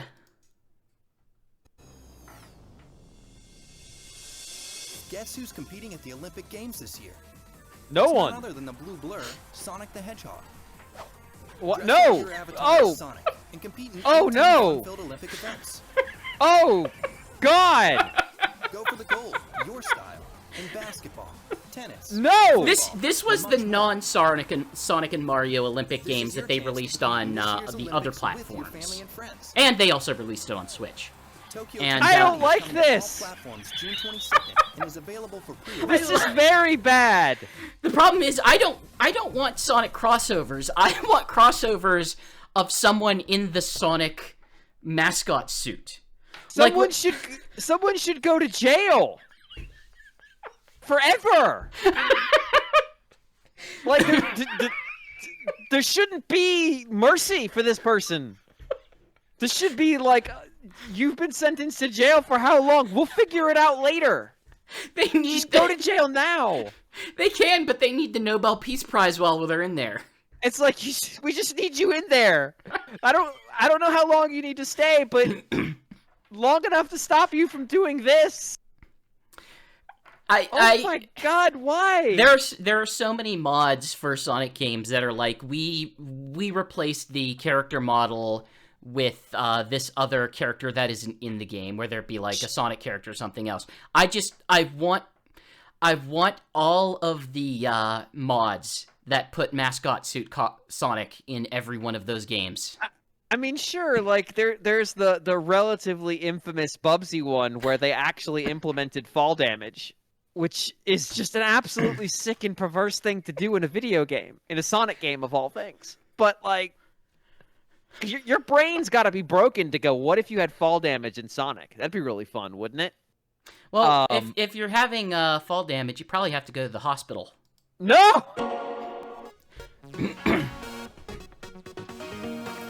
I do not want to be the person in Sonic suit. Well, you could be in a Tail suit, or an Amy suit, or a Knuckles suit. I don't understand. Dress up your staff in awesome Sonic costumes. When did Sega get overtaken by memers? Well, this is 2 Point Hospital, so stupid stuff is their forte. Like they are the comedy sim lineup, I guess. What a nightmare! This is just awful. But yeah, I think I saw a screenshot of like every staff member dressed up in a Sonic suit in there, and it was like 40 Sonic mascot costumes just walking around this hotel. Oh dear. Prison isn't good enough. Ultra prison. We've created a new prison for just you. So what's your favorite Shonen Jump anime? I have to think which ones are Shonen Jump at this point. What's your favorite one from the 80s, we'll say? Oh no. Oh god.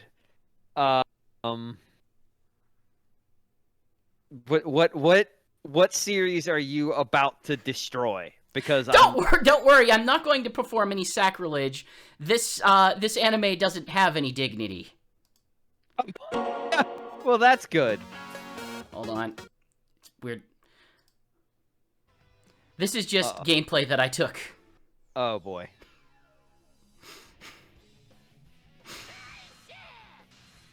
So, yeah, this is a mobile game called Fist of the North Star Legends Reborn. It is a gacha RPG that had a Sonic event. So that battle start scream is the most Yakuza shit. But yeah, it's a Fist of the North Star mobile collectible character fighting game. And Sonic isn't the first crossover. Like, they got Street Fighter.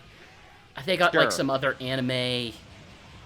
Everyone's here. Yeah. And also Sonic. It's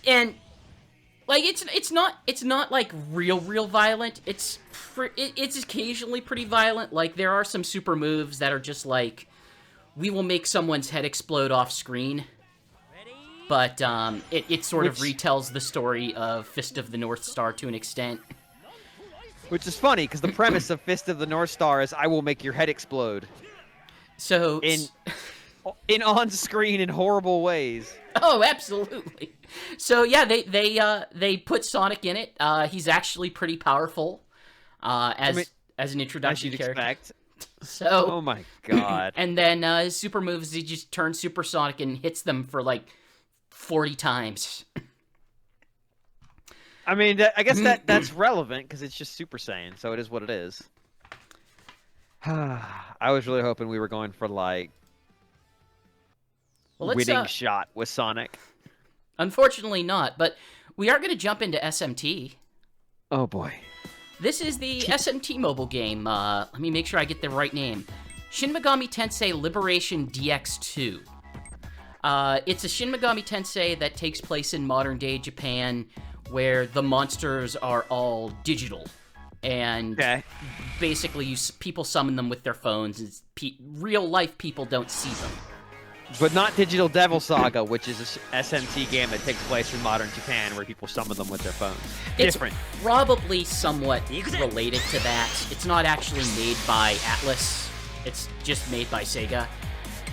Sonic is a demon in it. There was a demon event. I'm okay with that. I'm okay with them saying like, yeah, he's just a demon with this giant penis chariot monster. It's fine. I think the Soren, I'm sure it's pronounced that. I am not calling it that. No, that's dumb. No, I'm not. Look, Japan, you want to use our alphabet? That's fine. You don't get to decide what horrible shit to do with it. Let's go! There are rules. Apparently it's not... It's all localized, but apparently it's not great localized. I think people are just sort of okay with the story. It's also a gacha game, so you're randomly summoning monsters. There was a Sonic event. I think the context of the Sonic event was like he actually came out of the video game, and then you made friends with him. But yeah, it's all right. He winked at me. It's not the best, but like, I guess if you're like a hardcore SMT fan and you just want more of it, like it's fine. It exists. Yep. Your description of that just reminds me of Ralph Wiggum talking about seeing the teachers making kids in the closet. I saw the baby and then it winked at me. I saw Sonic come out of the screen and then he winked at me. Oh god. Soren, that is the exact number of currencies that I experience in most mobile games. Wait. How are there 40 currencies? How? Because every stat has, like, I've played the frickin'... I probably showed you this before, but I had made a chart of, like, here are all the currencies and items you need to continue playing the stupid Sega Match 3 RPG. Oh. It was like 30 different things that all went in different orientations to power up different types of characters, and it was stupid. This is less stupid. I like this game. Not everyone likes this game because it's slightly different than its original incarnation. But it's also the everyone is here game. Oh, the monkey ball.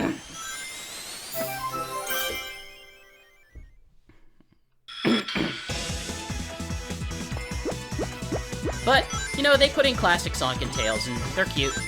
Cute models. They don't need to talk, so they don't. That's good. They can hang out with Suezo and Hello Kitty. Yeah, why is Suezo in this game? What happened? I don't know. That's the other thing I want to put on the Sonic community is that number one, mod mascot Sonic into every game. Number two, mod Suezo into every game. Yeah, like you people need to up your game. You're putting great. You put Bubsy in a game. Who gives a shit? What about Suezo? He doesn't even have feet. I can play Sonic 1 as Gex, but why can't I play as Suezo? Does it talk? Please tell me somebody modded in talking. I don't know if it actually... It would have been like an actual Genesis ROM, so... I don't think so. Unless you found a way to, like, crush compress Gex one-liners into the Genesis sound system, there's no point in doing Gex. Because Gex only exists to annoy the person They playing did Gex. actually rebuild the structure of the game so that you had to find the remote in the level to actually finish it. Dear God. Like, you got to remember, Gex's in singular purpose is to annoy the person playing a Gex game. That's it. That's what it lives for. Let's do Minecraft. I mean, everything's in Minecraft by this point, Right. but they actually, you know what, they put some effort. I hear it's not, some of the actual platforming elements aren't great, but I don't know, Minecraft isn't a platforming game, so... Right. You're making do with what the engine can do. I think I was, like, the first person to really look and say, well, there's so many... You're saying there's, like, a ton of skins on this, what's in there? And then I was able to put out the news story of, like, these are all the skins, and everyone jumped on that, because there's a lot of them. Like, if you want to be, Gamma from Sonic Adventure 1... I did not like that Amy. It was very haunting. There's like Biggs in there. Why is Biggs in there? I don't know. Like if there's a Sonic game that the games still recognize, and you want to play as them, then it's in there. Is Froggy in there? He's probably referenced at some point because Big is in there. Great. But you're right. Everything is in Minecraft now, which is, I guess, to a certain degree, that is because we'll continue talking about Minecraft while these other blocks happen. Oh no! But yeah, it is important if you want to be relevant to kids, I guess. Yeah, I mean, everything from like Mario to DuckTales to whatever else has been in there. So it's I want not my Killer quite Instinct crossover Microsoft. Yeah, it's not quite what's it called? Fortnite. Like they're not making seasons of here are all the things that are going to be in this season of Minecraft. It's more like we have an agreement and we have a storefront to continue, and it doesn't really have the, near as I can tell, it doesn't have like the FOMO of Minecraft or of Fortnite either, because you can just go in and buy the stuff. It's not like temporary. It's available for a limited time. Yeah. Gotcha. This is Jupiter, right? The Picross Plus. Yeah, this is the developers modern engine for how they're doing Minecraft these days. So like if you want like 40 puzzles to create Eternal Champions characters, it's got them. Is Golden Axe in here? Oh yeah, definitely. Good. So I can delete this game. It has my personal favorite Space Harrier. If you want to draw the Space Harrier guy and its warped enemies. I'll take that. That's great. But if you've got Golden Axe in you, you've got to put a sticker on that. Like, hey, warning, Golden Axe content here. Just so you know. It does not like... Oh, good. We got here. We got to my PTSD. Oh, God, no. Okay, I'm gonna give context for this. Okay. I spent too much money to be able to record what I recorded. I'm not gonna divulge how much, but it's gonna be more than you think any reasonable person should. More than you would think. It's good. Okay. The reason was I started this. I did not want to start this, we'll say. Which means by the time I actually needed to get around to it before the event ended, I basically had to shotgun everything. Oh. Which is not any way that you can play this game. But I did it. It's not made for that. No, it's not. This was the mobile game that I think you described previously as like, it's just all of the mobile games in one. Yeah. And the problem is, like, there's aspects of it that are actually really fun. Like, I don't think it's bad. I just think, like, I hesitate to say predatory, but it just it's tiring. It does every mobile game trick. It has too many purchase options. Half of the game is like this city building that is like every other city building game. Half of it is like slightly action RPG, which is kind of okay-ish. You just pop off your supers as they continuously run forward and hope that your characters are charged enough. But my biggest problem with it is it looks good and it has a fun story and it's like even well voice acted. Like it's everything about it is fun. I would watch this anime. Watch this anime ass opening trailer. This has nothing to do with the Sonic, but like this is how they presented this game to start. There you go. They spent money on it. Yeah. I mean, we make this joke about like the Fire Emblem. Oh no, not Fire Emblem. What's the dragon one? Dragalia. Dragalia. Yeah, we make jokes about like, oh, they spent $30 million on this Dragalia Lost Season. Like, look at these trailer. characters. They're friggin' adorable. They're well designed. Tell me you wouldn't watch this anime for at least 3 episodes. I'd give it a minute. Unfortunately, this is the only anime sequence, and the rest of the game is a game. But I would watch this anime. Game in their game. I don't know, Puzzle and Dragon Gun anime. Give me my stupid cookie anime. It sure did. Yeah,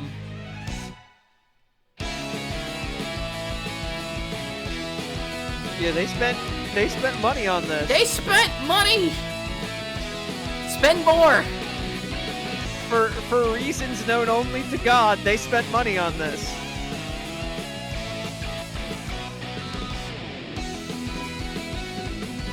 But yeah, like, the characters are cute, the writing is not bad at all, I really enjoyed it. I want to play more of this game because I want to experience the stuff in it, but I just don't want to play the game.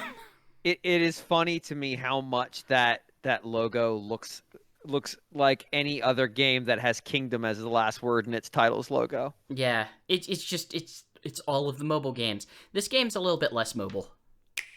Well, that's good, because it is on Switch. That helps. Oh, no. Why? Oh. More Sonic mascot costumes! God. This time it's your cat. I know there are members of the fan base who like this song a lot. I find the song incredibly stupid. Oh, is it? Can it be both? Maybe. There are better versions of this song that I'm aware of. I think the one in Generations is better, but you want your doggo to be Tails. Wait, did you do that cut or did they do that? No, cut? they did the cut. That was an awful cut. Yeah. But also, hey, they came up with some cute art to go with it. There you go. But, I mean, you said that all the crossovers are in Minecraft. All the crossovers are also in Monster Hunter. Well, like, I don't know. Like, it would be nice. It would be... No, actually, I don't think they own that anymore. Do they still own Dead Rising? I mean, I think so. Okay, they just license it out whenever Microsoft needs to fill a gap, I guess. Yeah, I mean, I don't think they sold... Oh. Yeah, you know what? I'll just let this picture stand on its own and not play the video. because I don't think Standing is a strong word for what this is doing. I played Fall Guys on stream to get the costume, and like it's fine. Yeah, like the game itself is fine, but that's a nightmare. Yeah. Oh, absolutely. There's a Sonic one there too that is much more difficult to get, but I think is more that isn't like a temporary event type thing. It also looks like that, I guess. But yeah, Sonic, I mean, the Fall Guys model really only looks good for Fall Guys because you expect it to look that way. and hey, there's a new Hatsune Miku game that just came out, and if you pre-registered, you could get a Sonic shirt and half of a pair of overalls. Half of a pair of overalls? Look at those overalls. There you go.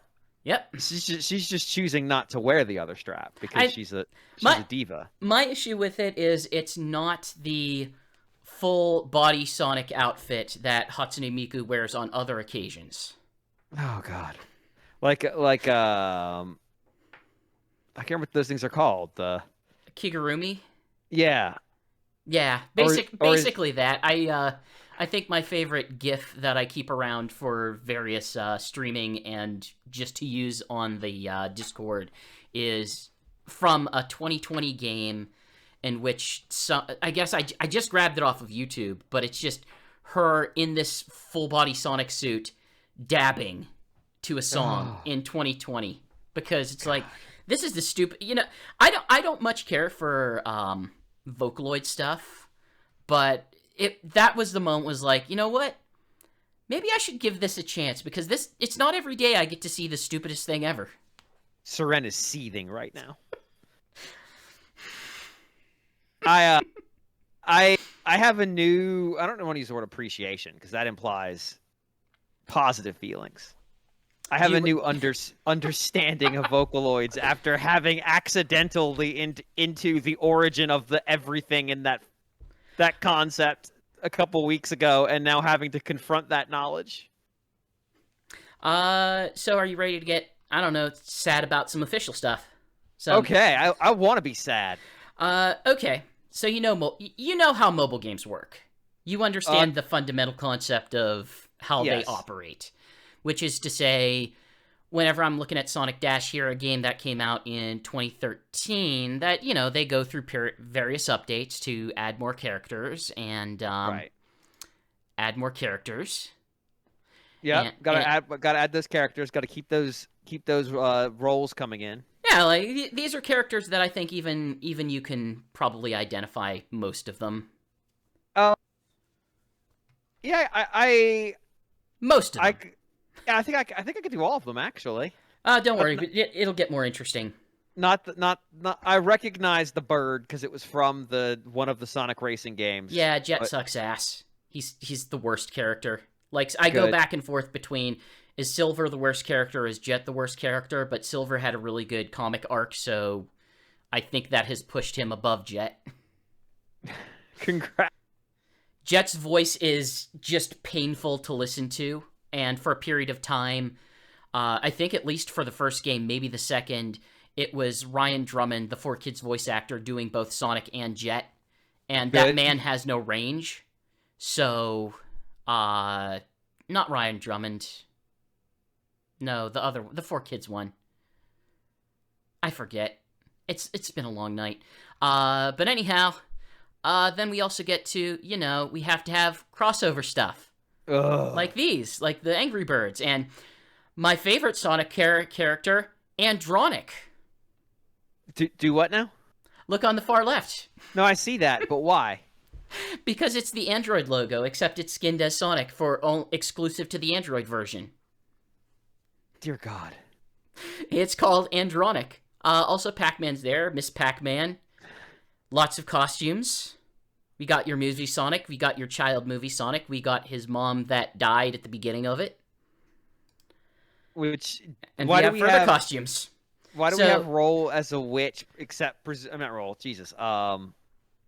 What's her name? Rouge as a witch, except presumably to satisfy somebody's fetish, or is that why? Look, they don't need to. They don't need to satisfy anyone's fetish for her. There's enough people that are fans that are doing that. And The Alex is unofficial channel. correcting me in chat. It is Jason Griffith. I got my names mixed up. Like, I would say the cool thing in all of this, bottom row, the gray and white character and the tan character, they were introduced originally in the IDW comic, and they're fun characters, and they added them to the game. They survived or they made their way in. Yeah. What is with the owl with horns? That's this game's interpretation of her from the movie. She was like movie Sonic's surrogate mother, and then got killed. Hey, Sarin, Right. I have explicit language tags here, but I do keep them out of chat, so I apologize. But you know, it's most of the time this is all ages, or at least semi-ages thing. So, so that is Sonic Dash. This is the one that's been going since 2013. It's basically a temple run style game where you just choose lanes and try to avoid obstacles. It's fine. Good God. Yeah, it's been around. They made a Windows Phone version of it. Oh, is how no. old it is. And they're still adding stuff. What are they adding? They're adding Bongo the monkey from Danimals in a cross promotion.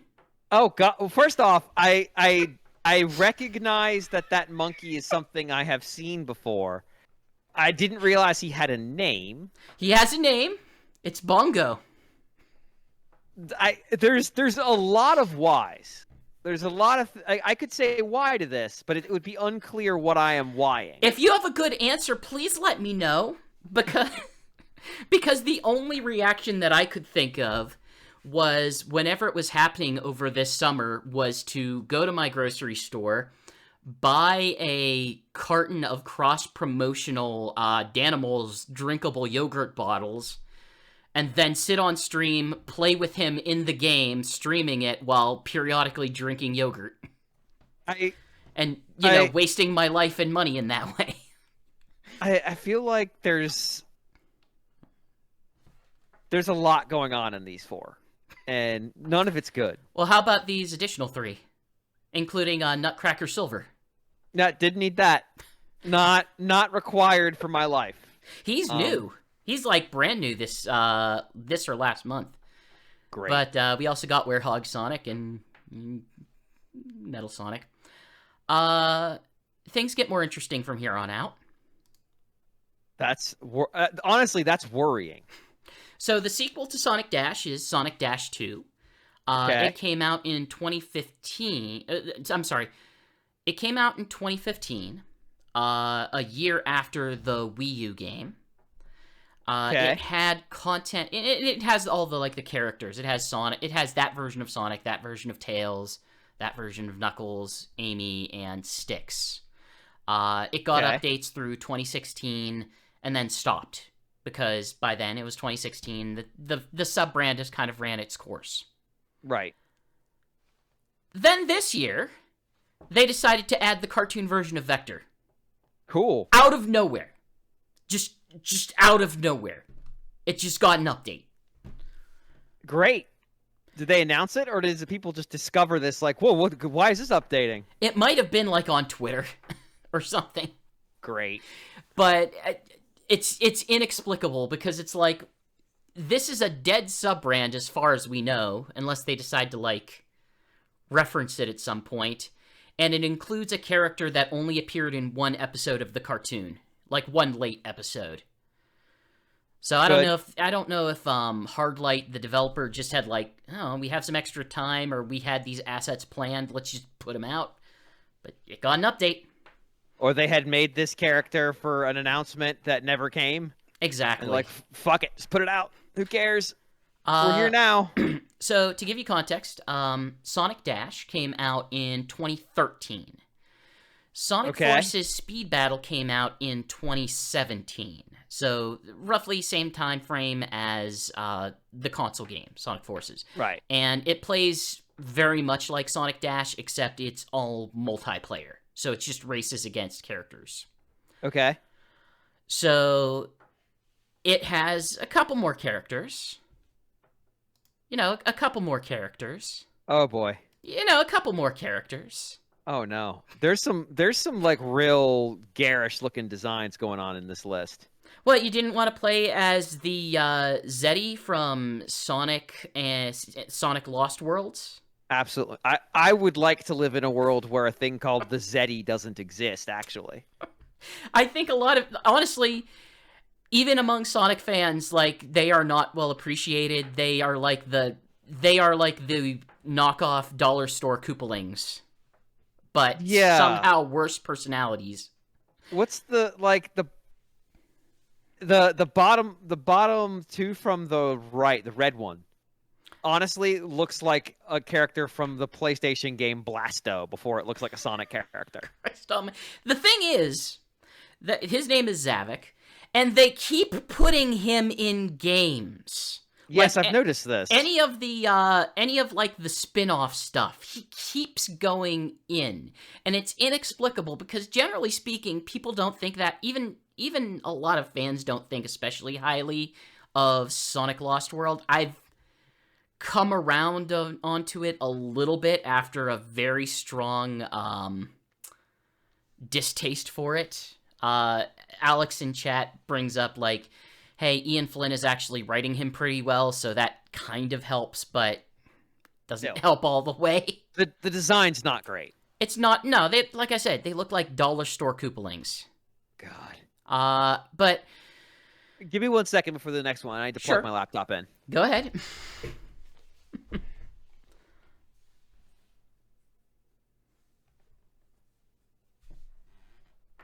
While you do that, I'll at least show you the first wave, so that whenever he gets back, he gets to return to this.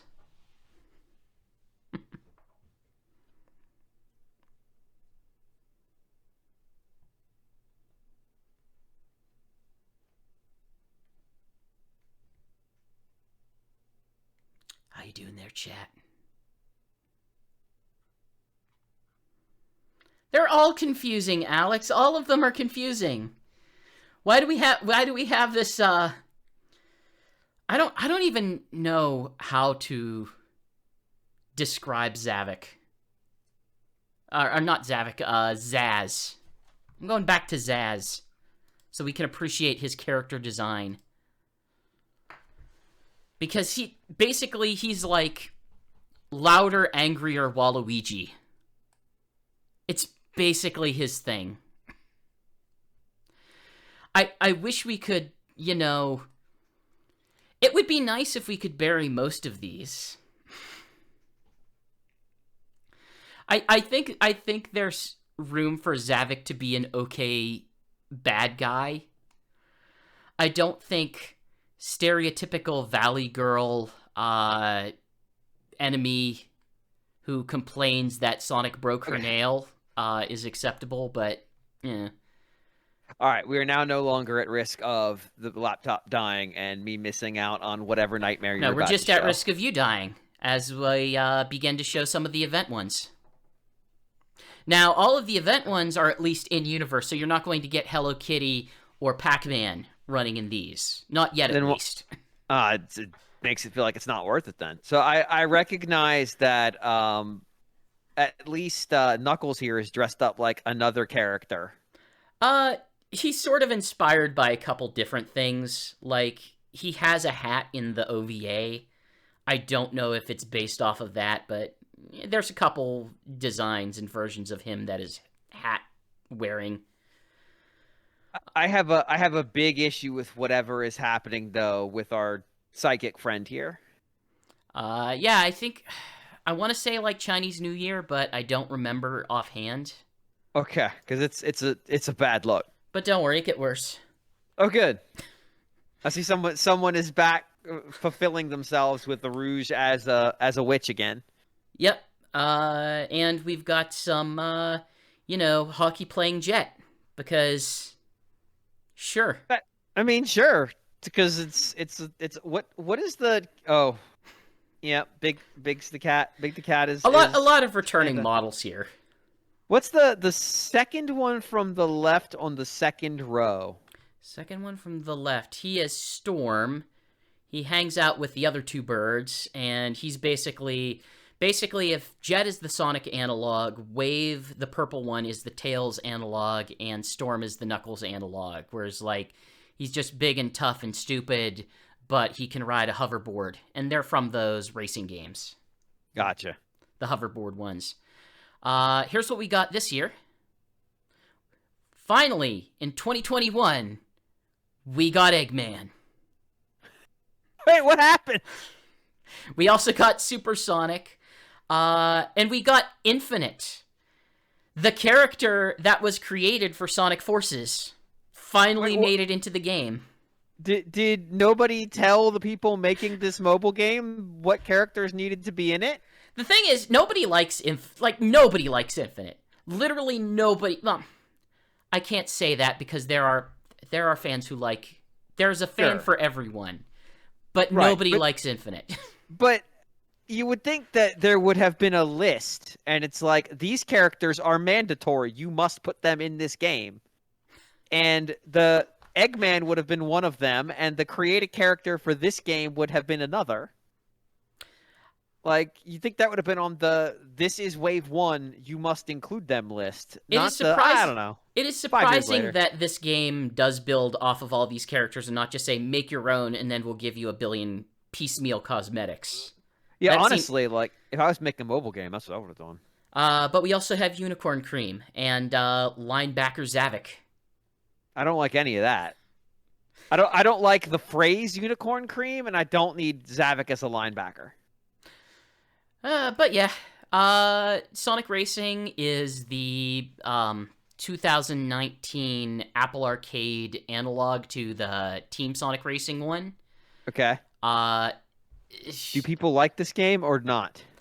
I don't know what the consensus is. I know Alex on the site played it for us because he's the Apple guy, I guess. And the way he described it was it plays like a mobile game, except it has the microtransactions cut out. But it has all of the balancing of if it did have microtransactions. Oh, that's the best of both worlds. It's the best of both worlds. And now it has Classic Sonic. And his car is a reference to the Game Gear game Sonic Drift. So, I don't know. It's still that's getting something. stuff, I guess. Yeah, that's something. We had a bunch of special events. We're trying to Okay. rush through these because we need to get to the merch. We talked about Sonic Central. Sonic Central, late June, they announced a whole bunch of stuff. They had the Symphony. Symphony was pretty good. And they actually released it as a album. So you could stream or purchase it. Basically, it was anything classic or orchestral was or anything classic or instrumental was played by the orchestra. They jumped over to Tomoyo Otani's band to do some songs for Sonic Colors Ultimate, and then they went over to Crush 40 while they basically remoted in the American voice actor while the Japanese musicians played, so that they could play a bunch of Crush 40 songs. Great. Yeah, I have discovered through doing my music show, I really enjoy Tomoyo Otani's music. Like, I used to be the Crush 40 guy when I was in high school, early college, and I kind of shifted as, like, Sonic Unleashed happens. Like, this music's actually pretty good. Not the vocal stuff as much, but, like, the just level music. So how do you feel about VTubers? Oh, I love them. Uh, Give me all the VTubers. Sonic's a VTuber now. Or I should say, Sonic has... I've changed my mind. I hate them. Sonic has a VTuber model. Periodically, Sega Japan does streams, just like Sega America does streams. This was for, like, the Sonic anniversary stuff, and they introduced him. They just basically use him to do, like, promotional messages, mostly on Twitter and occasionally on streams. Seeing the face of a human being make that voice is really upsetting. That voice only exists in anime. Thanks. みんなありがとう。本当に嬉しいぜ。 Oh, I wish I didn't understand what he was saying. 30周年 I actually don't speak Japanese, so なんだそれ I know arigato. It's nothing particularly interesting, but like it's just I wish I wasn't having this experience right now. まあいいや。よくわからないけど I believe he is とにかくそんな blowing に out 長い間俺の candles ことを大事に思 shortly. ってくれるやつがいるってことだよな。 That's what I 30 want. 年でも100年でもこれからもずっとよろしくな。Thank you. Understood You're that. not welcome. ろうそくの火を消せって OK じゃあ行くぞ。 Enjoy this. Oh, VTuber no, I don't blowing want- out candles. No! That's horrifying! I understand that humans voice anime, but they do it in voices like they'll do voices that no actual humans do. Yeah. And so when you hear them in the context of something that's animated, your brain can make that disconnect. When you see a human doing that voice, it's very upsetting. I'm pretty sure that is his actual Japanese voice actor, though. So that's at least something. I wasn't referring to him. I was referring to the woman they had before he started talking. I don't know the entire cast. I know one of the people there was Jun Senao, who basically writes a lot of that guitar-heavy Sonic music. But hey, he got back him to blowing Macy. out candles was upsetting. It was very upsetting. Did not like that. Sonic came back to Macy's for his anniversary. Nothing apparently went wrong this time. Damn it. There are a lot of instances where the Sonic balloon has caused havoc, but this was a mostly uneventful year. I mean, that's the funniest outcome, though, is like something really sideways happens. I mean, it's at least brings something interesting to the concept of the balloon parade, which Right. I am too old for it now. I get no real enjoyment out of watching it on TV. I might if I was in person, but now we're ready for the real shit. I mean, I've seen Balloon Land. I know how bad it can be. No, we're ready for the real shit here. Oh no. So Steve Aoki is I don't know if you're familiar with him, but Vaguely. To give you the primer, he is an American DJ, and you might get a sense of like what he is an enthusiast of in some of the words that I picked out in this behind the scenes section.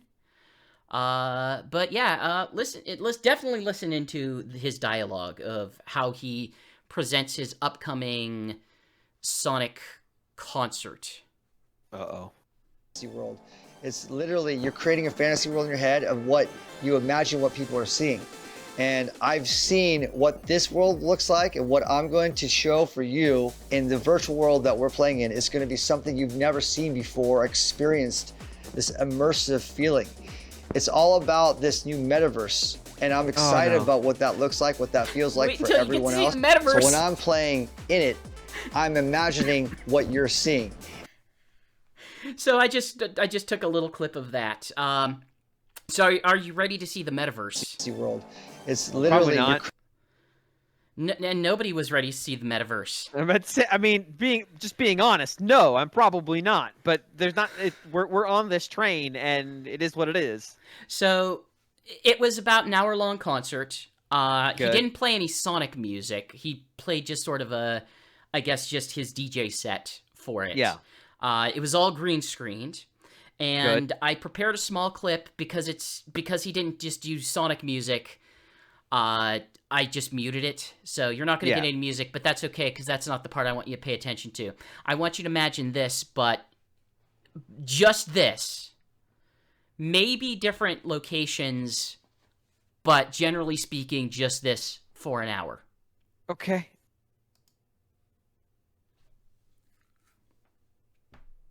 Just this. Oh dear God! No! By the way, this is this is why it's the metaverse. Because I don't want to have to engage with it. Because it's a 180 sphere video. I hate this. I actually it was like so terrible. This is actually like, oh my God, what have you done? No, but this is kind of the first thing that I've ever seen that was like, absolutely no Sonic fan was happy about this. Like, there was no positive buzz about this. I don't think there was any human on Earth who was happy about this. nothing good was happening there. But it's the metaverse, James. It's the metaverse.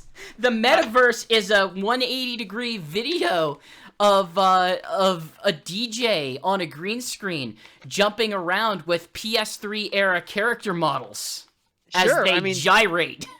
That's what I do. Yes, but what an absolute nightmare. Like that. This is hour long. It was like, yeah. I mean, you can't get that kind of content in under an hour. My favorite part was, I didn't watch the whole thing, but I skipped through at certain parts, and I think one of my favorite parts was the Sonic model was jumping off the stage in order to leave, and because it's a 180 video, you can refocus where it's pointing to. It got stuck on the geometry and then just despawned. As you do. I also would be trying to leave if I were Sonic, so I can understand. The models have become self-aware and are trying to escape. So I think we're getting to the part that Sorin wants me to note, and as a matter of fact, I did start with the thing that she basically gave me the heads up on so I could report it, the I Am 8-Bit Sonic Colors Ultimate LP set. The solid color ones are still available for pre-order. They will be out next year. I want to make a joke so bad, but I'm going to be good. I don't know. Like I said, I'm fine with the remixes. I know not everyone is, but that's not the joke I wanted. No, I'm sure that's not, but I don't know. I'll say my point. This is the part that I kept having to update. Yeah, because the rumors of this started coming out, about a week ago? Well, the problem was, it's a LEGO Idea set, and LEGO Ideas usually go through some amount of revisions between the initial conception and the actual release product. And this does not look much at all like the original design. Like the most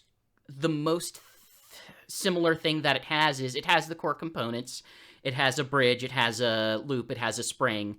The Robotnik figure is mostly similar. The head's a little bit redesigned because I suspect they couldn't print a nose on the side of a plate. That's kind of out there for LEGO. But then we started getting leaked images, and then it was just officially announced, and it'll be out on Saturday. So I'm sure it'll be easy to get a hold of, and it won't turn into a scalping hell. And then I spent all of 2 days ago, basically 2 to 3 hours, writing an entire article basically saying on the very far right of it, you'll see 2 pins, pin connectors, and that basically tells me they're probably going to make more of these. Because there's something to connect to.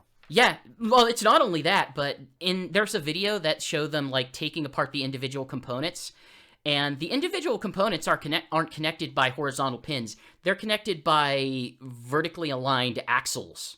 So it's not like you could connect those pins on the end to anything that is already in the set. So, yeah. It wouldn't make sense otherwise if they didn't have some manner of plan to continue doing something. Right. It would be just there for no discernible good reason. We had Sonic the card game. I was ready to think this was the worst ever because the publisher doesn't have a great reputation. It was actually not too bad of a card game. It was light, and the design on it, basically, there's nothing in the rules of the card game that really suggest it has anything to do with Sonic at all, except for the graphics. Is it a trading card game, or is it just a card game? No, it's just a box card game. It's sort of push your luck. You try to it creates it uses these Green Hill Zone cards to sort of build out a level, and each one has a certain number of rings, and like anybody can bow out at any time and take the pot of what's there, but you don't want to get 2 villains of the same type in the row, or everyone who's left loses everything. Okay. That's all right. It was better than I expected because I perhaps had low expectations, but I played it on Tabletop Simulator with some friends, and we had a good time. I have to keep track of some of these because some of these I really got to pay attention to, and specifically this one coming up, which I'm going to play this video without context and apologize in advance. Oh, good. Oh, I already don't like this. Just the thumbnail. This is the worst thing all year. This is the worst. I hate it. I hate every aspect of this. I didn't the only aspect of this I like is that it seems to be failing to load. Yeah, that's good. I didn't like what looked like a volcano erupting hot dogs. Which I definitely don't want.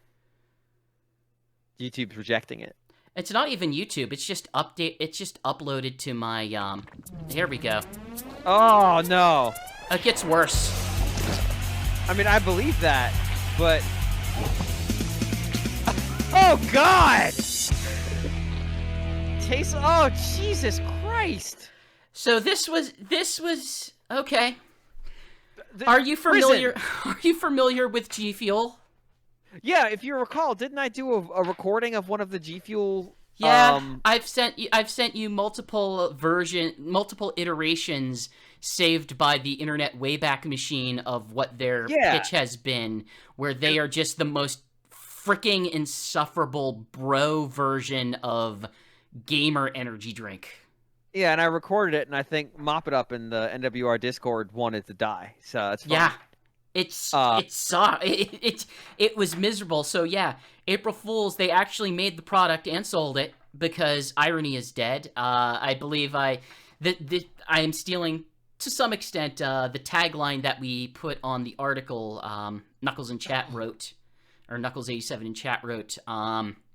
Irony is this is a real thing, and irony is dead. It has so is anyone who drinks it. It has Sonic on the label, so you know, stacking memes on memes, and it's from G Fuel, so great. So I guess I have a question about Sonic, which is a phrase I hoped I would never say. Okay, but it's relevant here. Sonic, in and of itself, is a meme created by a person, correct? Okay. The context in which I believe Sonic exists is the Sega, as a rule, has one aspect about them that is actually really cool, which is, for the most part, for all of the stuff that happens on the internet, for all of like the fan projects and stuff, Sega's actually really willing to look the other way most of the time and just sort of let it happen, as opposed to like a Nintendo or a Square Enix. Right. And Sonic was birthed by the Twitter account, and if I remember the context correctly, it was a way for people to... It was kind of their get-out-of-jail way to get fan art into the Twitter account and, like, display it, but not necessarily call it Sonic. Okay. That it wasn't... No, this isn't art of Sonic, this is Sonic. But Sega created the art. I can't remember if that specific piece of art was, because there are somewhat multiple pieces of art that have attributed the name Sonic. I suspect that one was. Okay, because you can see where I'm going with this now. Sure. Like, who had the rights to that artwork to put it on a can of G Fuel? Because if it was a fan-created artwork, that obviously complicates that entire arrangement. I am looking things up as we speak. But if Sega created it, then it's fine. There's no... I mean, it's not fine. Let's be clear. None of this is fine. But it's less of a problem. Well... okay. Less of a legal problem. On the 31st of March 2010... YouTuber Onyx Heart uploaded a video titled "How to Draw Sonic Hedgehog," containing footage of the creation of the original Sonic illustration in Microsoft Paint, accompanied by a distorted version of the music for Green Hill Zone. The finished illustration has a quote referencing one of Sonic's taunts in Super Smash Bros. The original upload of the video has since been removed, and has been re-uploaded by fans. Sonic has since grown to an internet cult following it has been recognized by Sega, and the design by Onyx Heart in particular has been used many times, mainly on social media. The official Sonic social media team created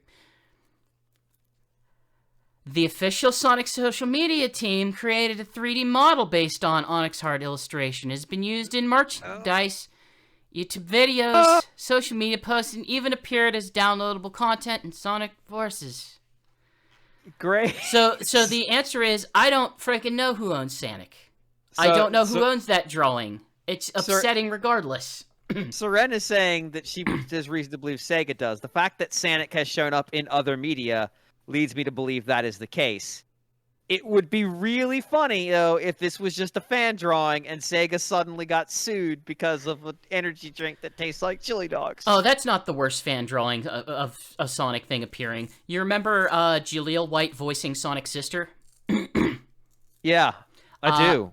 So Sumo Digital, whenever they were making the Wii version of the very first kart racing game, Sega 1, they were putting in placeholder art until they could put actual art in, and they used a DeviantArt picture of her instead of Amy Rose, and then forgot to take it out.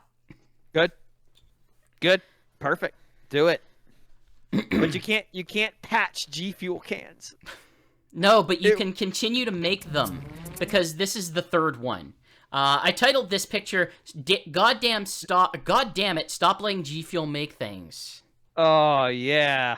I adore this. Every time I have to interact with this, even now, I have just notes in place that's like a paragraph of me ranting against G Fuel. And all I'll say is like, if you want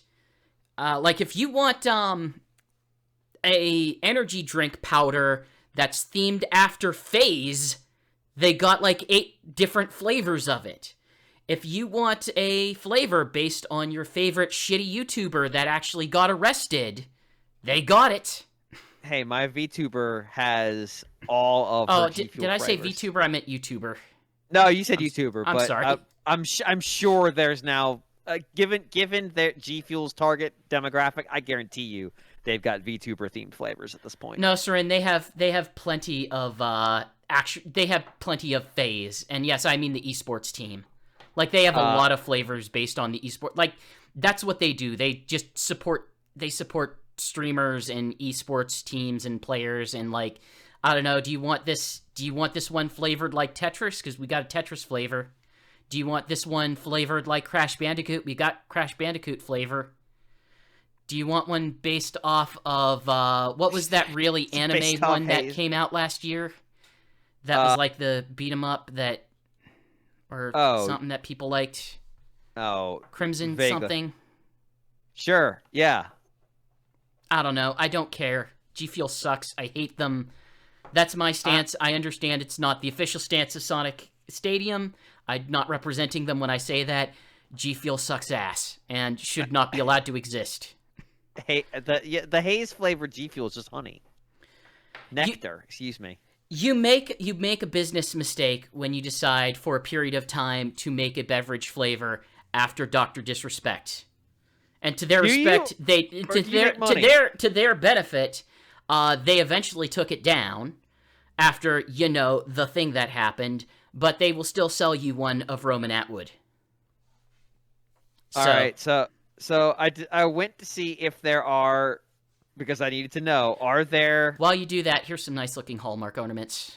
Are there VTuber flavored G Fuel? And the answer is yes. However, the very first video, the very first result, and I am not fucking kidding, this is absolute seriousness, I cannot believe I'm seeing this right now, is a video called VTuber G Fuel Review -- all caps, The Juice. Here is my VTuber G Fuel review of The Juice.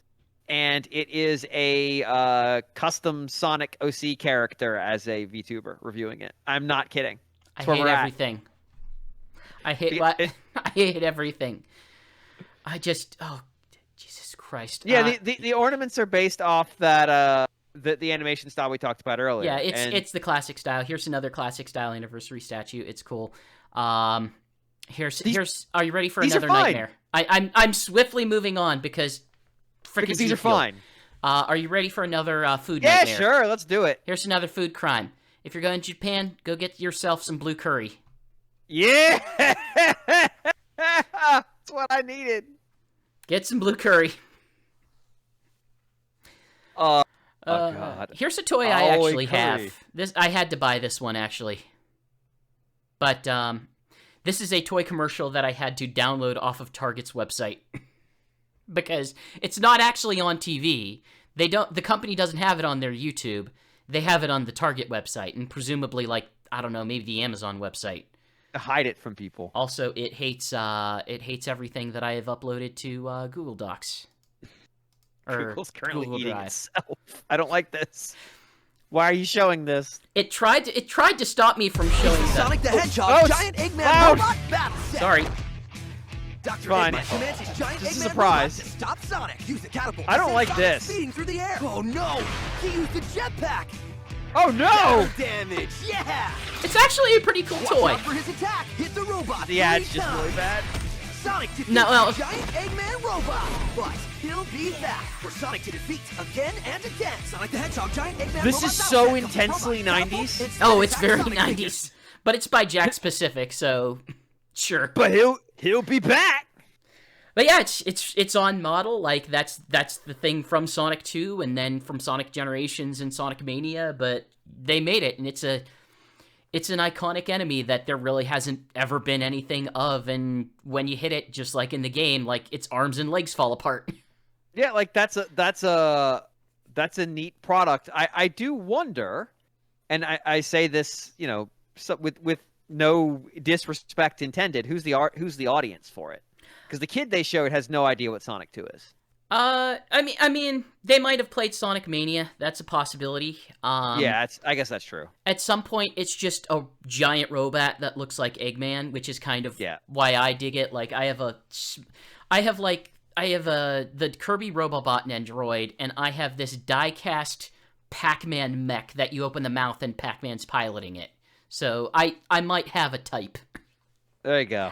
Pac-Man is a mech. I don't like Gundams, but if you could make the robot look like its pilot, then you have me. Why don't we just fight ourselves? No. We must fight giant robots of ourselves. Come on, Six Machine. It's cheaper to make the Kamen Rider show if the robot just looks like us. We don't have to make a costume for it. Let's jump ahead. They released like a coffee table encyclopedia. Has all the games. Pretty good. I got mine in. Next year there's going to be a nice one with like a fancy cover. It's good. That is a market that has emerged in the last, I'd say, decade or so. Nintendo did a few of them. Sega's done a few of them. Of like these are books for people who grew up as fans of this series. Yeah, like there's like it's in the same realm as like buying the art book of the movie you like. Right. Here's a $500 wristwatch. Absolutely not. Are you sure? It's only $500. It's only $100 more than the Cricut paper and woodcutter that I purchased. It's only an Xbox Series X. It's only the most powerful wristwatch on the planet. Hey, there's Funko Pops. This one has the Sonic 2 box art. And it has the Funko Pop style where he looks like he's on all of the drugs. Sonic actually takes LSD through his eyes. His pupils are big enough that it just fits. Yeah, like the thing is, I've seen the Sonic Funko before. It's awful. It's true. The problem is they didn't even look that bad in the first wave of them. I was given as a gift like a Knuckles from the very first wave, and all they did was like the face was uniform color except for the muzzle, and then it was just like the eyes were white, and they didn't have this whole they have to have the white of his eyes like dipping around. And then whenever they decided to do another wave, they made an actual monster. Yeah, this with those eyes is actually horrible. This is in the running for like the most haunting Funko Pop. Which is a high bar. It's like the really high bar to get over. I only own 3. One it of looks them like it's following you. I only own 3 Funko Pops. One of them was given to me as a joke, and it was from the Resistance series because it was the most generic one he could find. One of them's Brack and one of them's Zorak because you can't really find stuff of them. So Yeah, what am I to do? There's not a lot of merch made for them that's not 20 years old at this point. Exactly. Hey, Ugh. this sort of stands on its own. Does it? So Ice King is a company that makes things like this. Has anyone asked them why? Presumably because I have to hope that someone has tried to stop them or dissuade them at some point. But they also make ones for like Nickelodeon series or Snoop Dogg or various other brands that should not have them. When I think of like Swarovski crystal necklaces, I think of Knuckles the Echidna. All right, so let me ask, because you're obviously the expert here on these characters. These are surprisingly not as expensive as you might imagine, I guess. Like I'm hoping they're not. I think they're sub $100. Okay, that's still more than I think you should pay, but it's less than I was fearing. But I'm going to ask you a question as a fan of this franchise. 4 people have walked up to you, and they are each wearing one of these pendants. Which one are you going to immediately call the cops on? Is there one here? So Shadow is just if you see someone wearing the Shadow, you know that no, they're going for something. They're probably okay. Seren brought up they're 150 each, which is, I mean, it's less than the stupid watch, but right. Think of how many Ice King King Ice necklaces you could buy for that price. But the watch, like, people wouldn't necessarily notice. I feel like you could get away with Sonic just being the Sonic one. I feel like if you have Knuckles or Shadow, you are the fan, but you are going for the style. I think I would be frightened if you are getting the one with Tails. I feel like there's at least one here where it indicates that you're working through something and it's not going well. And I can see it being Tails. Like, oh, you're dealing with something inside, and none of us should be privy to it. I pasted one in chat, and it is the SpongeBob SquarePants version of theirs. Dear God. It looks awful, and it's $200. Oh, it's a freaking nightmare. I don't know. Some people just need novelty garbage. This is a lot. I was not prepared for this. All right, this is a bad logo, so we're already in a rough place. So this is actually not too bad. Okay. There is a New York boutique clothing label called Stray Rats. For some reason, they got the license to make multiple waves of Sonic merchandise. It's very expensive because they're like a small boutique thing and they only sell online. Sure. But like it's if you want a t-shirt, it's it's like $30. If you want jeans or a standard shirt, it's like 100 plus. But they sort of launched it by making multiple of this style of trailer.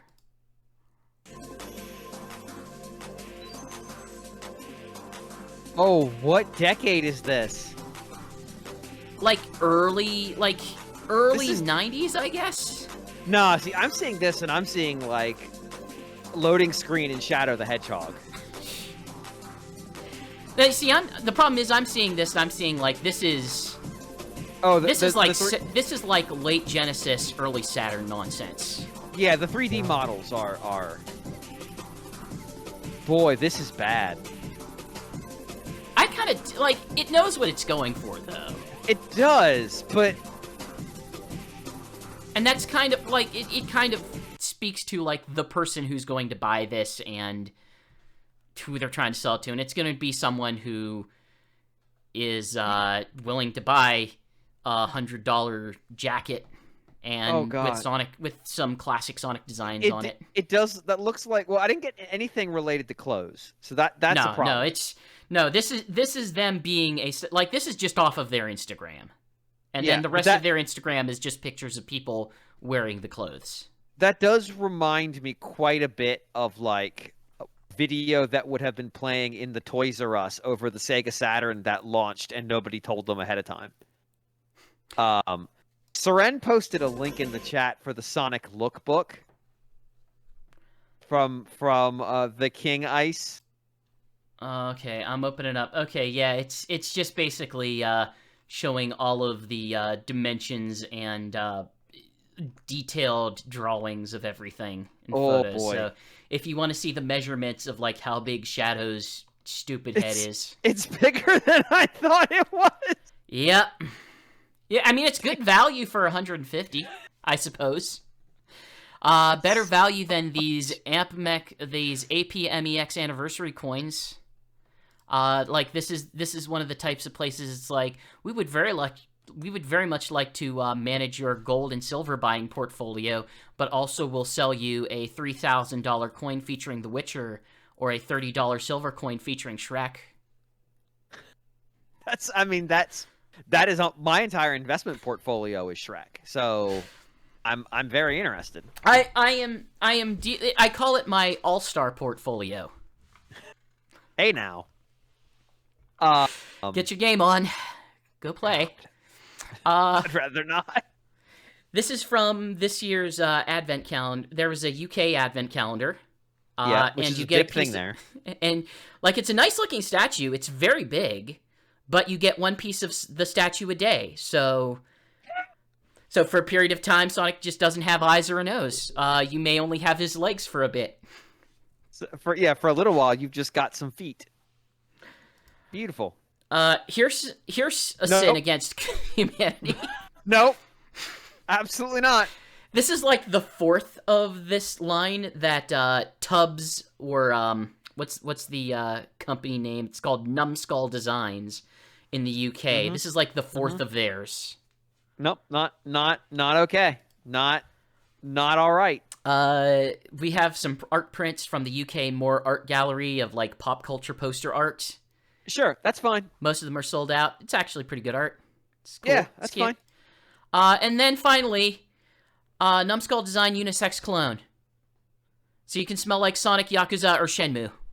I want to smell like Yakuza. I'll be honest. That is a goal in my life. Well, if you want to smell like Yakuza, it's oak, cedarwood, beeswax with bourbon, leathery rose, and pimento. And if you want to smell like Shenmue, which is just, I guess, an old man, cardamom, bergamot, gold tobacco, or a sage and patchouli. Right. I think they're spot on with Shenmue. When I think of that combination, it's like, yep, that's Shenmue. And then Sonic is just a bunch of citrus stuff and sweater and suede and leather. That one I don't get. I'll be honest. I don't know. It's like what are you gonna do to make yourself smell like Sonic? Musk. He's a teenager. Musk. He's eternally he's a 30-year-old teenager. Yeah, but he's a hedgehog. They're definitely musky animals. Oh, we're approaching 10 o'clock. I'm gonna jam through some stuff. Miscellaneous. Okay. Hey, Sega announced their partnership to make NFTs using the makers of My Crypto Hero. Great. They're going to make NFTs in NFT-centric games. There are rumors afoot, I don't know how valid they are, that the first NFT game is going to be part of their Super Game initiative. It's going to be the follow-up to Phantasy Star Online 2, and the items might be NFTs. I don't know how valid this is, but sure. Why? There's no purpose. Nope. Tell that to Ubisoft. And the man they hired to manage their stuff and would very much like to save his job. Oh my god. Another stupid thing. There was a water-graded copy of Sonic 1, broke sales records on a sports collectible auction site, 430K. Similarly graded copies of Sonic 2 and Sonic 3 topped out at 8,000.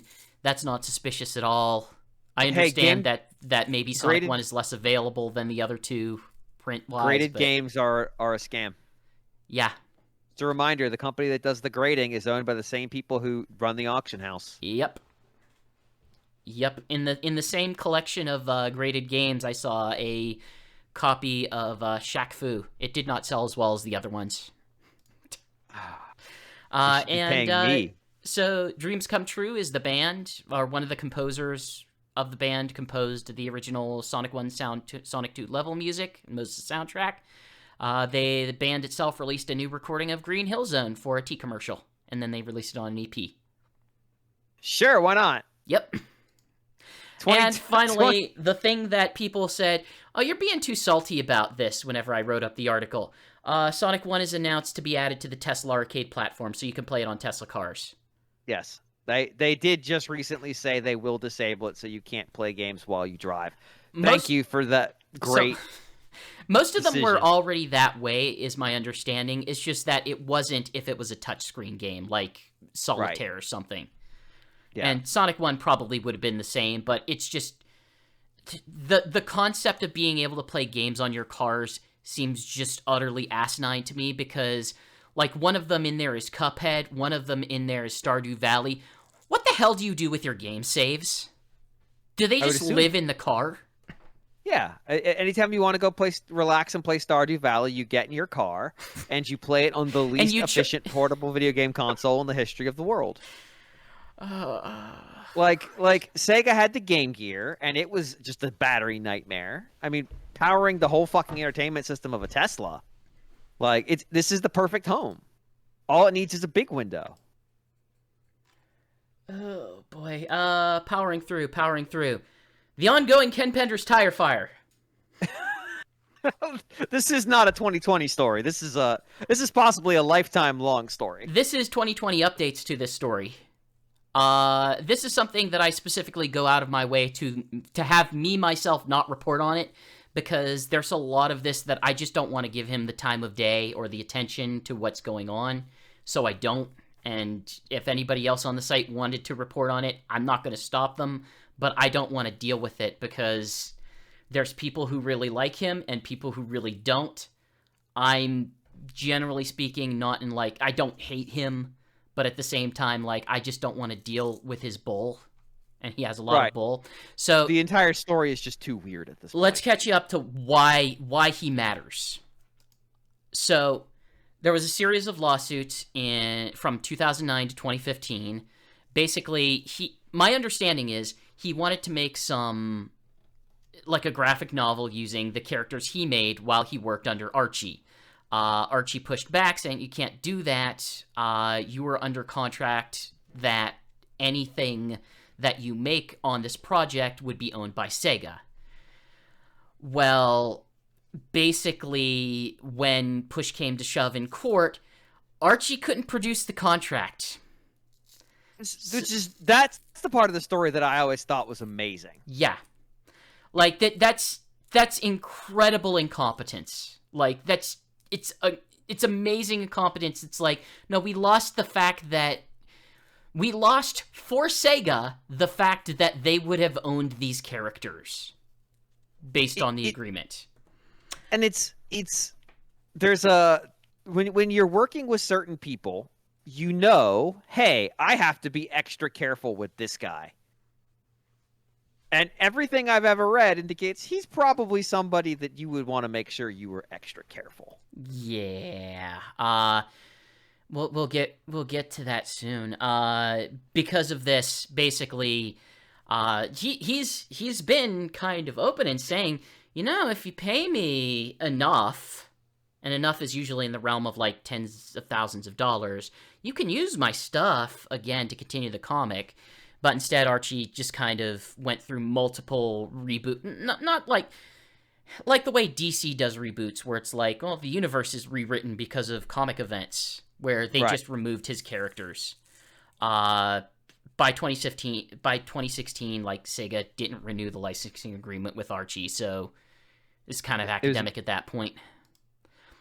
We're gonna skip to today. In November, so fairly recently, Penders began tweeting that he has some sort of project, like collaboration, saying, hey, we have something I'm really excited to announce coming up. And he framed it in the broad context of like, see, Sega IDW, I'm not so hard to work with. You know, the guy who sued you and then sued BioWare. And in turn, EA. And also Sega. Good. Is that about the DS game? Yeah, it's about the DS game because of how similar it is. I didn't write this here, but he to this day claims he owns the character of Shade. He don't own Shade. He owns characters that are somewhat similar to Shade, but he does not own Shade. I think he believes he owns the concept of multiple echidnas. If ever there is more than one echidna who isn't just Tikal, he owns that concept. I am saying that jokingly, but also less jokingly than than you'd like. Yes. Later that month, it revealed that the project was going to be, he was licensing it out to a group who wanted to make a Scourge miniseries. Let's talk about Scourge. Oh boy. Scourge was introduced in 1994 as Anti-Sonic, a version of Sonic from a reverse morality parallel universe. So, like, he's basically Shattered Glass, Optimus Prime, or, like, Evil Spock. Or, like, Negaduck from Darkwing Duck. He owns that character. He owns that character. But that character only exists insofar as he has his counterpart. Yup. That'd be like if you wanted to make a Bizarro comic, but not reference the fact that Superman exists. His design is literally just Sonic with a leather jacket, sunglasses, and black boots up until 2006. Then in 2006, there were some plot events that made him green, and then he took the name Scourge. Original character, don't steal. I also had plot events that turned me green around 2006. Seriously, look at this. This is bad. He owns that character. Here's the thing. The problem is, I kind of dig the character of Scourge in the context of the comics, but he only exists, like, he only matters in the context of the comics. I don't... Right. It's kind of like the whole crux of why the Ken Penders thing is bull, is because he can... It's fine if he owns his own characters. I can understand the decision to basically sit there and say, I need to get mine. Right. That part I totally get. The part I don't understand is the part where he wants to make stories and license and sell these characters that used to exist in the context of a whole bunch of Sega-owned characters, but without the Sega ownership context to it. Right. Without Sonic to be the inverse... he is to be the obverse. He doesn't... This character has no dimensionality. So, catching up, like, hey, he licensed it out to a small team that are going to make a comic. Let's see how that went. As the writers and the artists for Scourge the Speed Demon miniseries were revealed, one of them had a lot of hard right follows on Twitter. Good. One of the, I believe, the lead artist. And the writer had a previous comic project that was very creepy. I think he thought it was like, oh, this isn't tactful, but they're just fake people, was someone's response. I don't know if it was his response or her response, but basically the protagonist punishes two female antagonists by publicly undressing them, but in, a comical way. It's not that sexual assaulty, I suppose. It's not that sexual We'll need to consult with Moral Justice Beacon, the Punisher, to figure out if that's an appropriate comic book punishment. So yeah, due to the backlash, it was canceled. Some of the people might not have just liked it because there are a lot of people who don't, especially like Ken Penders, so that might have also been part of it. But yeah, it was a trash fire. It was. That's amazing. Like and Sega can't do anything about it except pay the ransom, basically. Basically, and would they? Why would they? Why don't you just make it go away? But Sega's not really interested in making things go away. I don't think history would say that their interest in making things go away is just waiting until the next generation picks it up and doesn't have that context. I guess that if it's working for them. which that's more of a question than a statement. I will not. So, the ending to this story is yes. Beyond that, Penders continues to develop his comic series that takes place in the future of the Archie comic Sonic universe, where he just doesn't use any of the Sonic characters. It's called The Lorsu Chronicles. Some asshole in chat might go ahead and paste a picture, but I'm not going to do that. It looks bad. It looks very bad. The character design is awful. In a conversation that I dug up while researching this, he had shown a page layout in August. My good friend described it as How to Draw Manga Volume 1. Oh, good. That's my And favorite at volume. the time, I followed that up by describing the main character like if Elizabeth Warren was a furry, she'd look like that. Oh, good. She's not? You don't know that. Maybe it's an actual picture.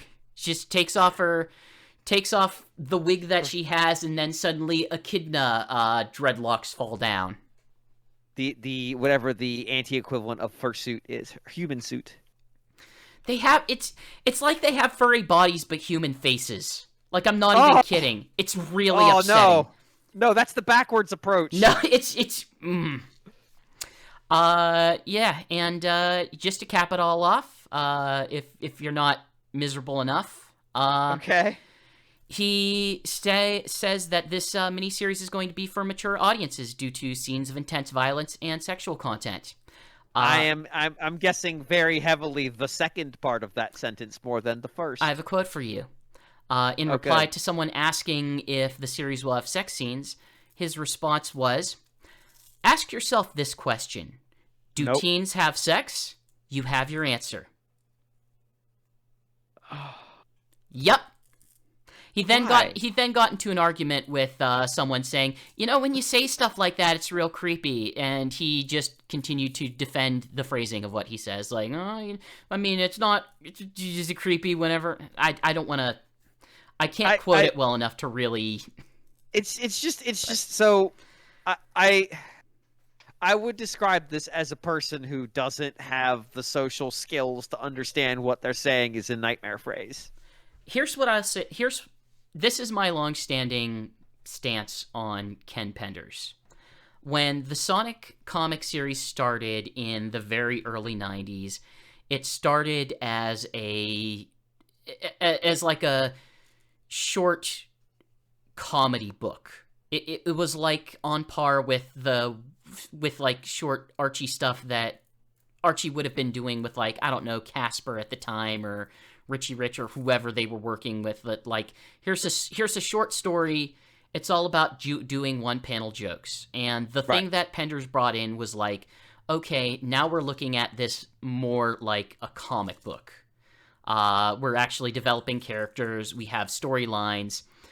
The downside is he also began writing it like it's a comic book. So everything, like the sci-fi and fantasy, is just really ramped up and just over the top. We're constantly adding new characters. We're constantly, like, going through this soap opera style literature. This is not exactly. So it's like so in a lot of ways, he was probably the best thing to happen to the series in like 1994, and became one of the worst things to happen to the series in like 1998, 99. We have a term for this in my line of work, which is a transition player. Basically, it's somebody that we bring in because we need them right now. But we know we have to eject them very quickly afterwards for other reasons. There are fans of his that basically... I will sit here and say this. Ian Flynn is a very good writer for the series. He hopped on... I think one of his earliest projects was that he wrote the entire Sonic X comic series spinoff, which was, by all means, like, in every way, better than the cartoon. Okay. And then he eventually moved on. He's the kind of person who's like, we are doing all this stuff that has nothing to do with the games. I'm going to slowly push us into actually reflecting things that happened in the games. We're actually going to have an arc that retells... Oh, I'm sorry. He didn't write most of Sonic X. I am completely incorrect there. I take that back. But basically, hey, now we actually have an arc that's about Sonic Unleashed. And it's a long arc, and we're going to tell different stories within it, but it's still going to be within that context. Here's the short arc that has to do with Tails' adventure, the Game Gear game.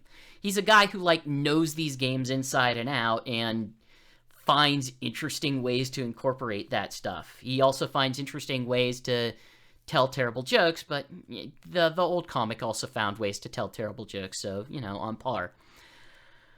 The people who are, we'll call them,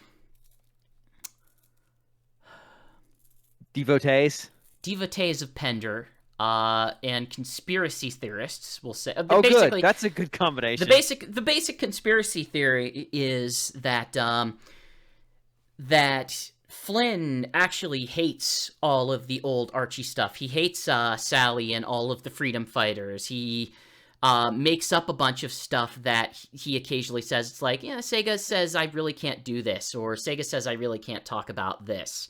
And he just says that on his podcast, and he's just making it up, and we can't trust him because the comic went on for...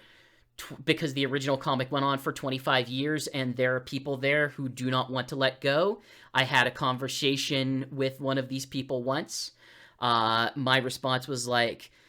Or that person's response was along the lines of, like, did you just expect me to let go of all of this story that happened that just got cut off before it was done? To which my answer was yes! That's how comic books work. It went on for 25 years! It's fine! I want you to understand that what you are describing is a QAnon-style conspiracy for the Sonic comic. I didn't want to bring this up, but I have a name for those people, and it's Kenanon. God damn it! Yeah, I'm not proud of it, but I came up with it one day just thinking about how I was going to phrase stuff, and it was like, well, I hate myself, but also it's going to have to be that now. It gets the point across quickly to outsiders. God damn it. The idea that's like, no, this guy is out to just create... now I just want to find opportunities to start screaming, stop the count. God, what a beautiful... Like, I don't understand. There are unreleased Archie comics out there. We know they're out there. That's right. We demand getting them.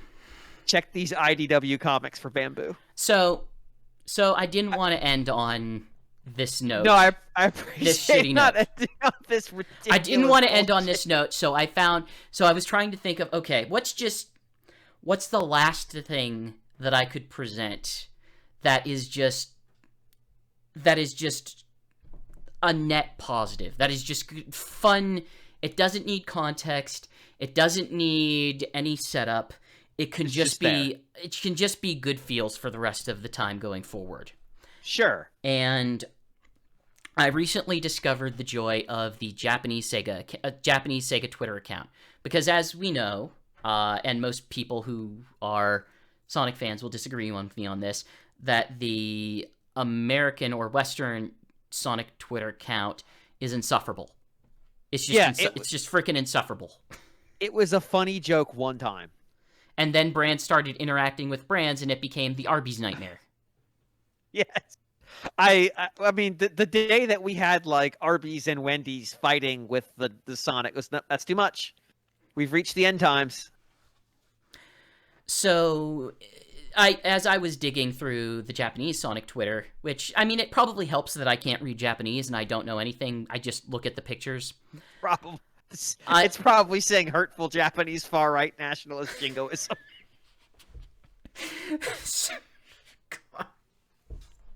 At any rate, for the final segment, just to wrap everything up, here's just a bunch of pictures of the Sonic mascot suit at TGS 2021.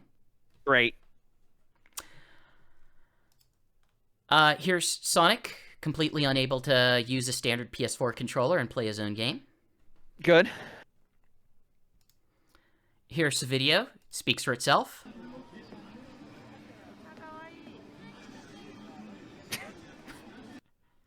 Just him petting a rappy.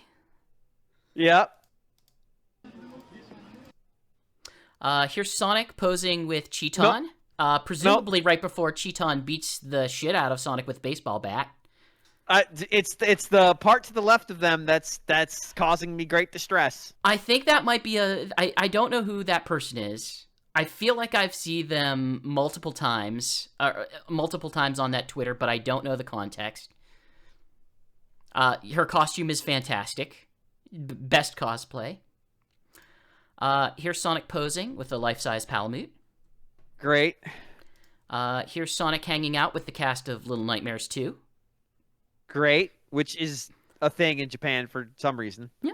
And for the last one tonight, here's Sonic posing with an anthropomorphic Yu-Gi-Oh card, Blue Eyes White Dragon. Oh God, I thought that was just a card. No, it's oh no. Oh God, why? Why is that a thing? Now keep in mind, TGS was it? It was online, but I think they still had like booth space that they would show off different things to online, like they had their online booth. So I'm guessing just Sonic mascot has his own mask built in, so it's not like. But it wasn't like a building full of people. It was like they had a place where they could do brand stuff together. Look, if you put everyone in a mascot suit, ain't nobody getting COVID. You don't know that. Scares the COVID away. They take a look at Konami making the Blue Eyes White Dragon anthropomorphic card with legs and arms and a speech bubble, and was like, what could we do? What impact could we possibly make here? I look at that and go, okay, well, somebody had an idea, and that person is a criminal. Everyone else who didn't stop them is also involved. This is Konami. This is Konami. Yeah, no, I so get yes, it. It is criminal. But this is a particular type of crime. I don't like the idea of thought crimes because this isn't 1984, but that is a thought crime. You know what? This is still better than Sonic Twitter account. The goddamn chili dog powder. Yeah, that's true. We're still far and away. Like this is something that you can watch and like this is stupid, but it's funny. It is very funny. There is the other thing wanted to be funny. It was desperately trying to be funny. It made an incredible effort at being funny and failed at every level of it. And I'm not so. This is that tricky part of like you are funny, but not in a way you intended. And I don't want you to get credit and think I thought I was laughing with you. I am not. There is something like dystopian funny about G Fuel chili dog flavored Sonic, but not in the way they intended. In a way that's like everybody says lawyers are the worst. No, Paul Marketing is the worst. Like there would be a great anime where basically it is a post-apocalypse, perhaps like a Fist of the North Star, and the only thing remaining that nobody has ever dared open or eat, because why would you, is just jars and jars of chili dog powder flavor energy drink. And it's not going to go bad because it was never good. Yeah. And nobody's going to consume it because that's a nightmare. So just use it as currency, trade it instead of water or whatever. I just anthropomorphic Blue Eyes White Dragon is so. It's not even the dragon; it's a card of the dragon. Yeah, you're right. It's just so far down the road of, but why? Like, what happened? Who hurt you? No, it's Konami. They hurt themselves. It's a cry for help. Like that person got in that suit and said, "Yeah, I know. This is me now." Go interact with the guy in the other suit before he has to go to the Tokyo Olympics. Oh boy, it's a lot, and I don't I don't like it. I don't like it. So yeah, 2021 was hell of a year. Yeah, that's an accurate way of putting it. There was good stuff. Like, hey, the Sonic hacking contest still continued. They had some cool stuff there. Sonic Amateur Games Expo went on. That was cool. I enjoyed the cartoon short they made to go with Sonic Colors. I know the movie trailer's not going to be for everyone, but you know, it's fine. It's fine. It's going to be a satisfactory movie that will please children and will probably get me through. They announced a Sonic collection that I would very much like to play eventually when they release more information about it.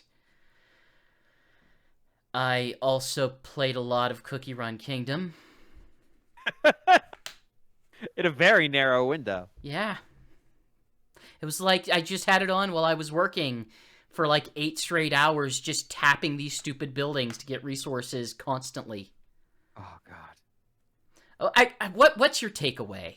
Do you have like a summarizing takeaway from what I exposed you to? I think the takeaway I would have here is that at this moment, at this specific moment, until these games come out, Sonic is largely a brand first. Yes. If that makes here's the thing. It started as a brand first. That's why we got 2 cartoon series at the beginning. Right. They designed him to be a brand.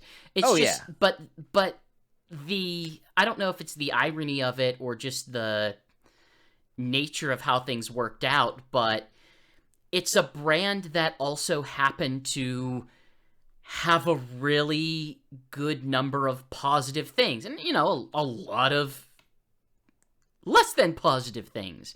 But also, it spoke to people. It's almost like a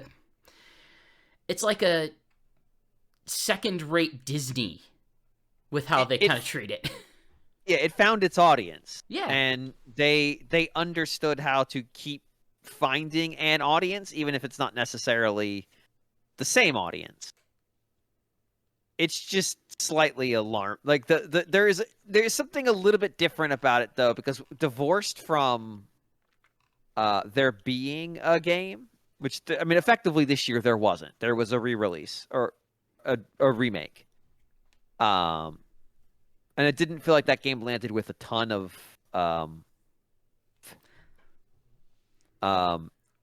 fans in the general public. I don't have any sales numbers to really speak on how it actually did. Right. But it certainly didn't, carry conversation very long. Like people weren't talking about it more than a month after it came out. So there's that. Like there's a certain amount of just, well, it's fine. This year was fine. They did it. But yeah, it feels very much like right now it's a brand that sometimes gets a game, if that makes sense. Absolutely. I mean, if you think of all the places and the way that they sort of presented it, it's like we have cartoons, we have movies, we have all of these toys, we have this comic series, and it's kind of like one of the things that sort of keeps me with it, even whenever it's a slow time, is the fact that I can jump between the things that I am interested in. That even if the games are not fulfilling what they should be doing, the comic series is, it doesn't always hold up in places, but generally speaking, it's pretty good. It speaks to the people who like it, and it's fine. And then sometimes you get like, okay, Sonic Boom, the game didn't work out, but that cartoon found a small but very dedicated audience, helped progress the brand a bit. Right. It feels like and maybe this, well, I mean, this would be very Sega-esque. Like, it feels like there is a tremendous need for brand management, but you could make that argument about Sega writ large since Sega's been a thing. Right now, I'm convinced that they don't say no to a lot of people. No. It feels like there is a lack of an authority who's laying down like an agenda. Like this is the path to our next big success. Which is fine because you can make a lot of money that way. You can make a lot of money just saying like, yeah, we'll take the check. Thank you very much. And it's an interesting parallel to what Nintendo does, which is, I mean, they'll take the check. Don't, especially lately. But they have a lot of rules attached to it. Right. Mario will look. I don't think they're ever gonna make knockoff Swarovski Crystal Mario. I don't think it's gonna happen. Nintendo fundamentally understands these are the places that we want our brand to be, and they have to be something meaningful to our audience. Right. It's just a different way of looking at it. But I think what's interesting is in the position of not having a major game to promote, Sega had to put together a 30th anniversary. I think that's the most interesting takeaway. It's the weird situation of certain things lined up very well for them and certain things just really didn't. Right. And so I think a lot of this takeaway of like, it feels like this is just a brand to sell merch is a consequence of it was the 30th anniversary and they felt like, hey, let's go actively. I'm going to guess they were actively pursuing some of these. So they would have stuff to talk about, to show, to put out there to remind people that this character is important. Because the only reason to even celebrate anniversaries of a character is prestige. You can say that this is still an important character. If you are talking about characters in video games, you have to talk about my character. And more than ever, like, they got a very big public boost from the success of that movie. Right. And so there's a need to hammer that nail. But it's just an awkward position when you didn't, if you're not talking about games with your video game character. Well, he's kind of not a video game character, at least not this year. He's a character in video games. And that's a rough distinction to draw. But that's sort of where he's at right now. Now, it kind of breaks it up into the core components of like, here's Sonic the character, here are Sonic the stories, here's Sonic the music, here's Sonic the thing that you can put on something to help it sell. The merch shill. Yeah. And without that, like, here's Sonic the video game character part, it does feel very weird if you grew up in the era where that's what he was most significant for. And even then, it kind of does color over the part where back in the day he was still very much a merch shill. You could still get the Kraft macaroni and cheese and bubble bath with Sonic. Oh yeah. Absolutely. That was always there. And as you said, they launched 2 TV shows at the same time because why not? If you like Sonic 1 and you like Sonic 2 and you like Sonic 3, there is and 3D Blast, there is a Tiger Electronics version for each of those. Oh, I can't wait to find out what great ideas show up in the game that will only have 5 animations. And is about a character moving. Yeah, well, I mean, you can move in Tiger Electronics games. You can move 5 spaces. Yeah, it is a very... It's tough because that was always there. There was always Sonic on backpacks. I remember them distinctly. It's the bizarre... The way I almost see it is...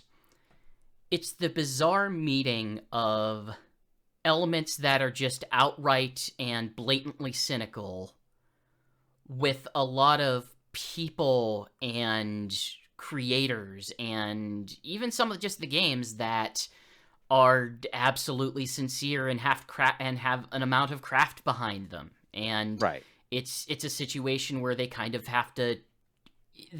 juggle both. They kind of have both elements of that.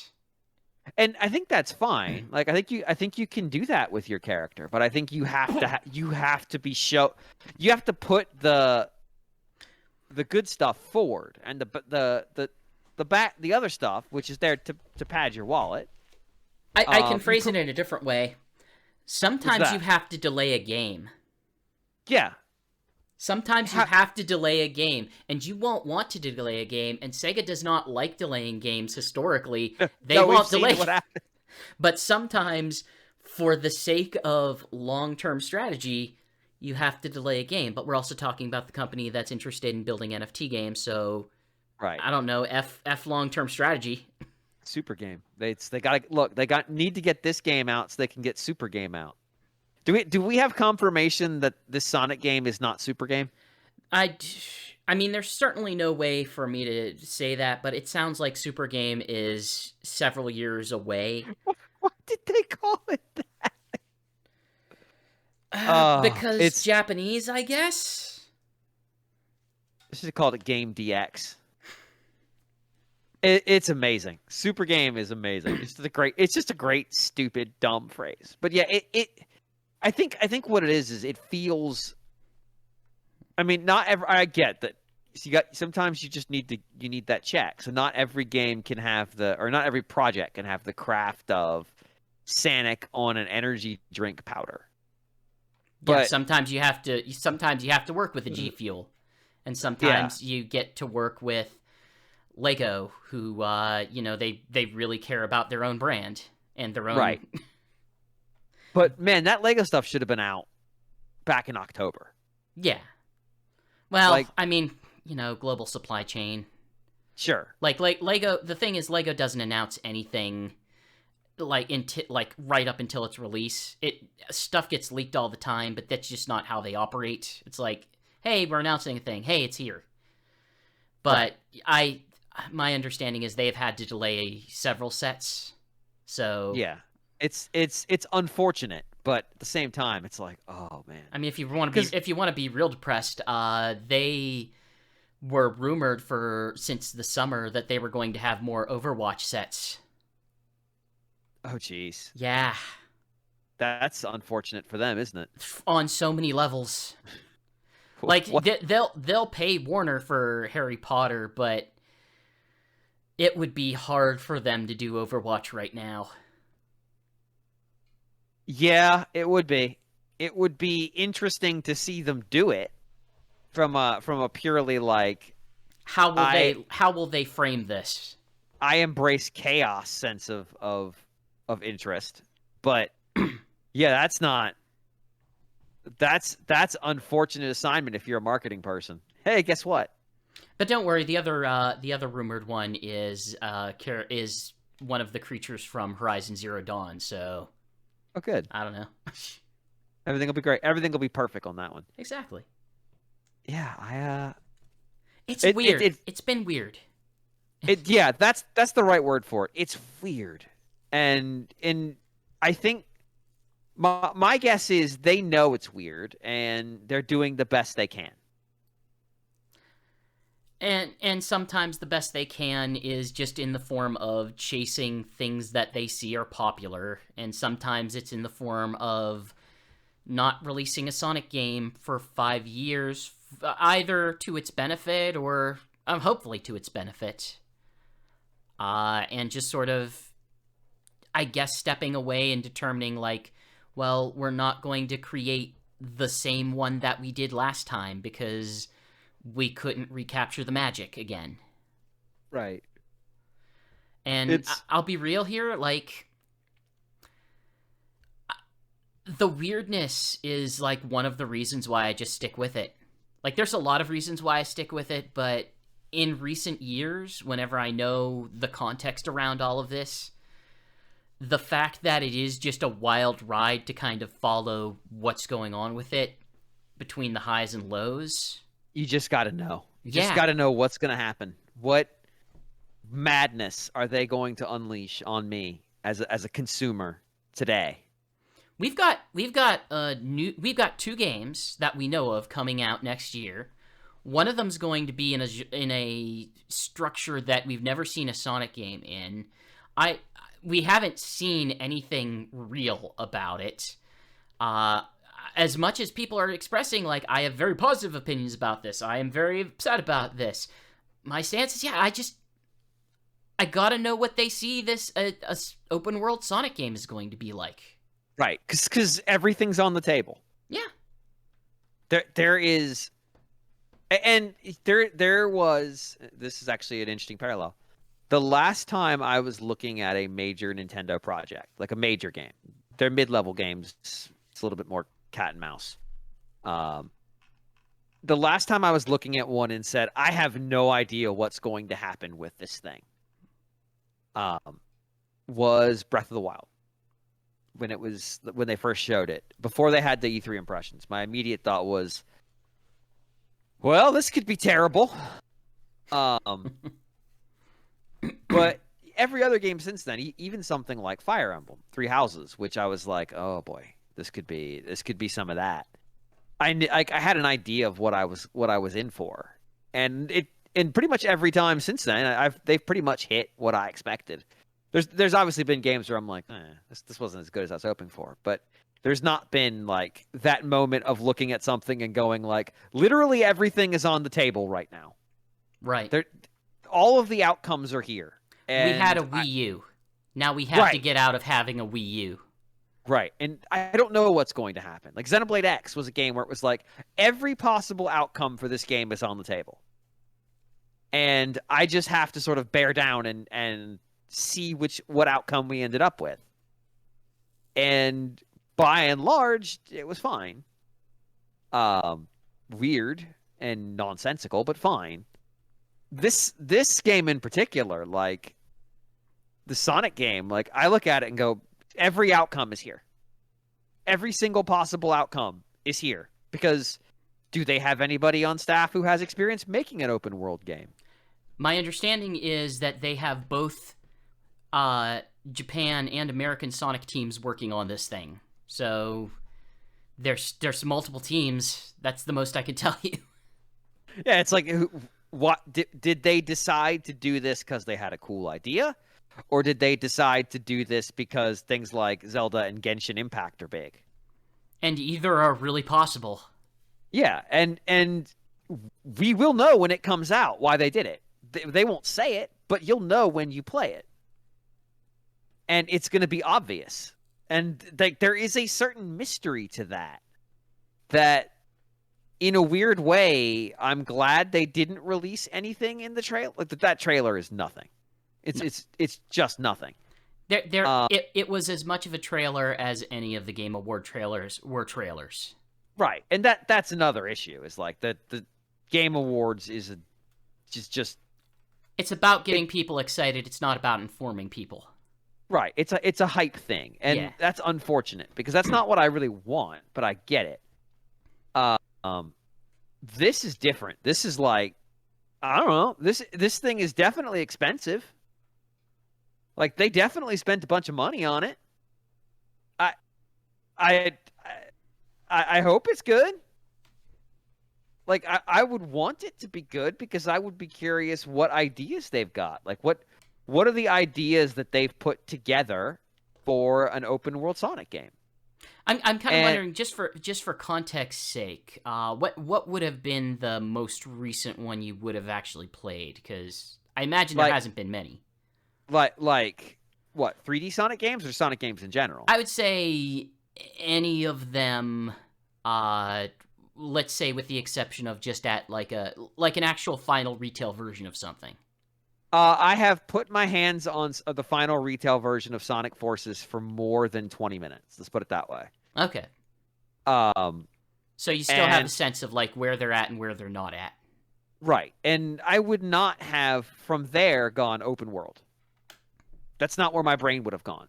Those levels aren't, none of them are designed in that way. Like, Sonic Unleashed is closer to open world than even, like, Sonic Forces or Sonic Generations is. Right. And it's so what brought them there? And what are they going to do when they get to the party? Because, honestly, the controls for Sonic in the 3D world, for the most part, feel like they want you to, pardon the pun, go fast. Like, they want you to kind of follow the path they've laid out. And they've got some powers that let you essentially auto-home to enemies they've placed to keep you moving in a forward direction. For the 3D games, absolutely. And so in an open world, obviously you're not going to do that. But this is very similar to the question we had with Mario when Mario had Sunshine. Like, what is that game actually going to feel like in a big open? Because the Sunshine we had, and it felt wrong in like a really distinct and upsetting sort of way. So what's this going to feel like? And I don't have a good answer for it. Like, it's legitimately a question that you can sit there and process. Like, okay, how are they going to take those mechanics, or do they? Or do they say, no, these mechanics actually don't make a ton of sense in an open world platformer. We're going to rework them in an appreciable way. The only additional context I can give to that is, once again, the Sonic fan community is ever busy. There have been several sort of proof of concept open world 3D Sonic engines that fans have created, and I believe like some of them are fairly well regarded, but they're also not, as far as I can tell, built around having content or necessarily having the same objectives that a Sega would make, or fighting giant monsters. Yeah, they're built around showing off their engine, really. Right. Like the biggest comparison that I think would be good for a 3D Sonic game, if you really wanted to evolve from where the 2D Sonic games are, my point of comparison would be like you'd make a game like Tony Hawk. I could see that, and that would so in a weird way, and this is gonna bring up a comparison that I don't think anybody's gonna be ready for. In a weird way, Tony Hawk Downhill Jam, sure, very much had the feel of a 3D Sonic game. I mean, think about that first stage of Sonic Adventure 2. Like, that's all about going down the streets of San Francisco and occasionally like grinding on rails, going up ramps, and then running away from the giant military truck. Yeah. Running into the camera. Don't make your game run into the camera. Don't do it. They didn't have any to be fair, they didn't have any obstacles. Like, it was just They didn't. They really guided you. That was just a set piece. Just as much of a set piece as the killer whale was. Yeah. That was actually part of the when you actually have things in the way, that's the issue. No, Crash is still an asshole. Crash Bandicoot still actively hates the player from the very first Naughty Dog PlayStation games to the modern era. It is angry at you, it wants you to suffer, and it wants you to be a horrific completionist. Well, that's because he's extreme. He's so extreme he has to stand outside of Nintendo headquarters and shout over a megaphone. That's how extreme. That's what you do when you're extreme. It is funny to me, and I say this as an outsider, and I know this upsets people everywhere, and I don't care. I'm going to say it anyway. It is funny to me how you can see very much that Crash exists the way Crash does, because and is different from Sonic the way it is, only because there's a 5-year gap. Like that, it is where the culture had shifted at that point. That Crash is what Crash is, the character, not necessarily the gameplay. Right. There was a real risk of Sonic becoming a Crash. Yeah. Oh, absolutely. And if Sonic had come out 4 years later, absolutely Sonic would have been Crash. No question. Because that's where the culture was. Almost. Funny enough, there was a game in development for the Saturn that just never came out, that there were Crash-ish elements, but I don't think it ever really got to that level of we are late 90s extreme. Yeah. But it wasn't completely divorced. If Sonic originally was drawn in, let's say, 96, he would have been wearing Jinkos. Sure, yeah. That's where we were. Like the Sonic Adventure 2 shoes are iconic because they are soap brand shoes designed for grinding. Like, they are licensed and they have the billboards all over the game. It was such like somebody somewhere just did that, and you think, why? If that game had come out a few years later, it would have been those rollerblades that had the pop-up shoes in the heel, or the pop-up wheels in the heel. God, yeah, it is weird when you have these characters that are very much developed against the background of where their pop culture is at that moment, because you have to decide if you want to evolve them or not. And Crash has not evolved them in a way that has caused a little bit of, we'll say, concern. Is concern the word I want here? I guess, like you could definitely say it's true to its origins, and its origins definitely were cheeky Brits who weren't necessarily culturally sensitive. That's a word for it, yes. And so now there's like a weird space of like, well, in a weird way, Sonic got very lucky in that it came out when it did. For a lot of reasons, and not least of which is if not Sonic, there would have been somebody somewhere would have made. I'm sorry, Naughty Dog is in California. My mistake. Oh, okay, you're right.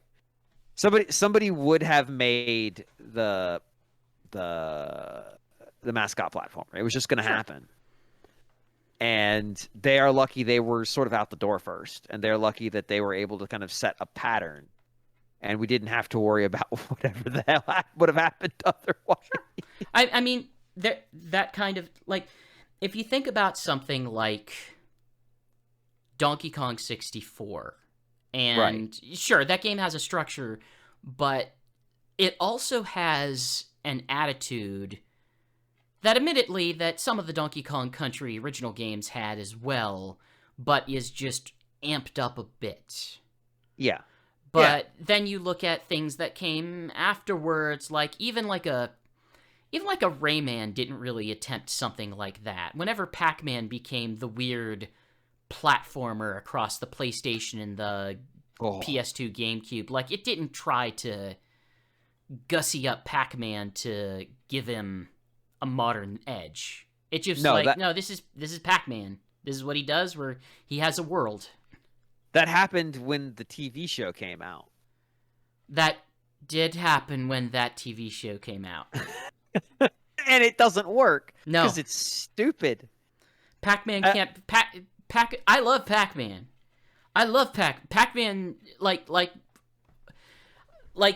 know you're talking about Crash. There's part of me that enjoys Crash, and there's part of me that, there's a lot of me that enjoys Pac-Man, there's part of me that enjoys Rayman, and it's just because my relationship with cartoons has set me up in a position where I love the concept of the mascot character in a platformer.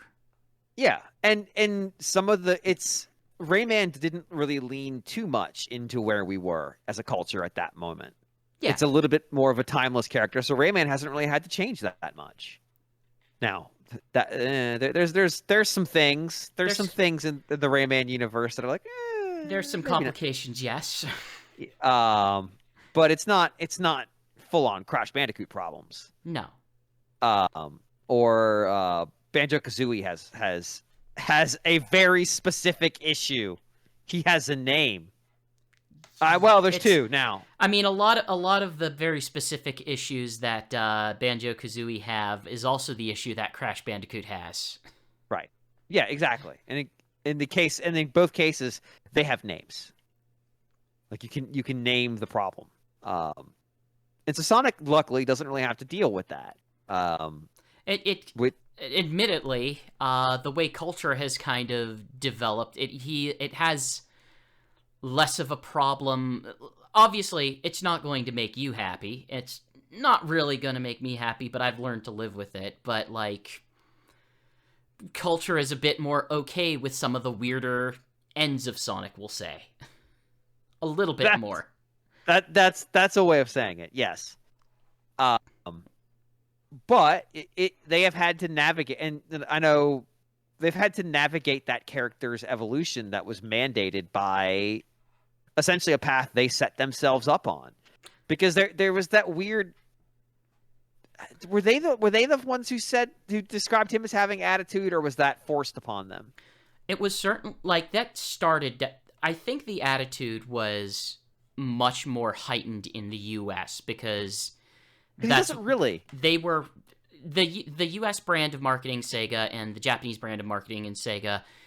They were not connected in any way. Like they didn't even try. They weren't even paying attention. But the way I would kind of, if you allow me the summary of the tone of the series across 30 years.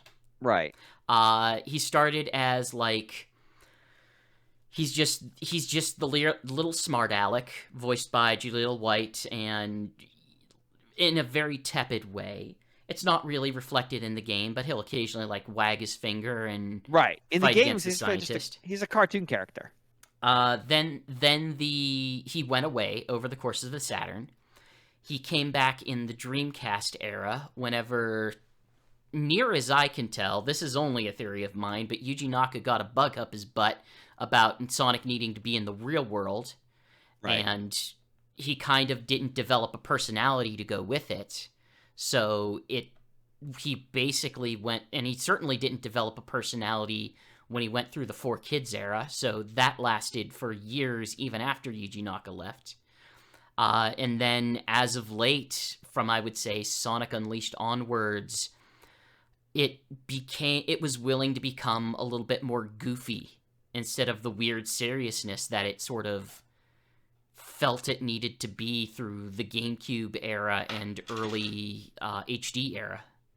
Yeah, I think that's what's weird about it all, is that as they've navigated the evolution that time has mandated. Like we didn't have the serious Sonic story in the movie. We had goofball child Sonic making silly pop culture references and just hanging out and trying to have fun. Yeah, if they had not done anything coming out of the 90s with that character and said, this is who this character is. He's cartoon goofball. And just left it at that. They probably wouldn't have needed to do anything, because the character would have been relatively timeless, if that makes sense. But yeah, I mean, they're in a place where they have to evolve that character with the culture, because it is, I mean, Mario, for better or worse, is in the same place. Mario has to continually evolve. It's just, it's a lot more subtle. Yeah. He tends to evolve more, in the context around him evolves more than he himself evolves. Right. And so it's different. So I'd be curious what's the good word for it? I'd be curious, like, what they do with that character now, because it feels like the in-game version of that character is kind of not calcified, but he's basically the current state of Sonic. Admittedly, the current state of Sonic was 5 to 10 years ago between Sonic Colors and Sonic Lost World, where the best way I would describe Sonic's sort of sense of humor was he was a dumb jock bro for a bit. Yeah. And then like Sonic Boom was different. Mm-hmm. But it was more like he was the snarky, self-aware guy who had dumb friends, but also he had his own problems. Right. He was a modern cartoon character. Yeah. But he kind of, like, back in the day, back in the cartoony series, they tried to make him a Bugs Bunny. And right. Then in the modern Sonic Boom cartoon, they tried to make him the modern Bugs Bunny. Oh. Isn't that a scary thought? Yeah, that's upsetting. Now I'm upset. Now I'm upset thinking about we talked about it yesterday, that weird Bugs Bunny superhero era. No, I mean the modern Bugs Bunny the was sitcom Bugs Bunny. The one that was the about. Sitcom, yeah. Yeah. Where it's just that it's not that he's doing over the top stuff, but you know, he's the guy who plays it cool and always gets one over on the rival. And sometimes bad things happen to him and he's able to get through them. But they're usually his fault too. Yeah. Yeah. Yeah, it's weird that that's where cartoons are, but because I guess there's a need to kind of move these characters with the times, They move with them, even when it feels like that feels like a bad fit for the Looney Tunes characters because they exist. Basically, each one of those characters has 5 gags, and for 50 years, they have repeated their 5 gags in different permutations and in different combinations with the other characters and their 5 gags. And Bugs Bunny, because he's the mascot, might have 7 gags, but he's got them. Like the Looney Tunes has, for better or worse, memes, and since World War friggin' II, they've been using their meme. The relationship, the joke that they're gonna make, and it's just waiting for are they gonna do the joke yet, and then they do the joke. Right. It's like, cool. Wile E. Coyote got hurt, and that was funny. He's gonna he's traveling somewhere underground. I bet he's gonna pop up and be in the wrong place. And the disconnect there, I suppose, is that Sonic has the ability to go fast, right? But I don't think it has the iconic thing he does, or they're always trying to find the next one, or the internet sort of instills one on him, be it the Sonic or the gotta go fast. Yeah, and going fast doesn't really work in a cartoon. It's expensive. Going fast in a cartoon costs a lot of money. If you actually watch Sonic Boom, the CG animated series, the characters animate great when they are standing still. Yeah. The minute that they move to another location, it just all falls apart. That's where it's the hard part. So no, get that out of here. That costs money. Everybody stand still and talk to one another. And that's also part of the reason why you have like the more sitcom oriented cartoons. It's just cheaper. It's just cheaper if they sit around and talk to each other. It's so much more affordable if your characters aren't doing anything. But I think I'm actually going to have to cut this off. I was expecting this to be 2 hours, and we went double that. Oh, God. Yeah, let's cut it off then. Yeah, so, again, thank you very much, James. I appreciate it. Where can people find you? I am the host of Radio Free Nintendo. It is a podcast that alleges to be for adults. I don't mean that in the standpoint of, this is for adults. I mean in the standpoint of, we talk about things beyond just, I played this game. It's very good. I've listened to sometimes it's the other way. Oh, yeah. I mean, sometimes it's well, that's what I was saying. It's supposed to be. In actuality, it's a mix of, we'll talk about implications from a business standpoint. We'll talk about we'll occasionally get into some stuff that is a little bit different than you would normally hear in the context of a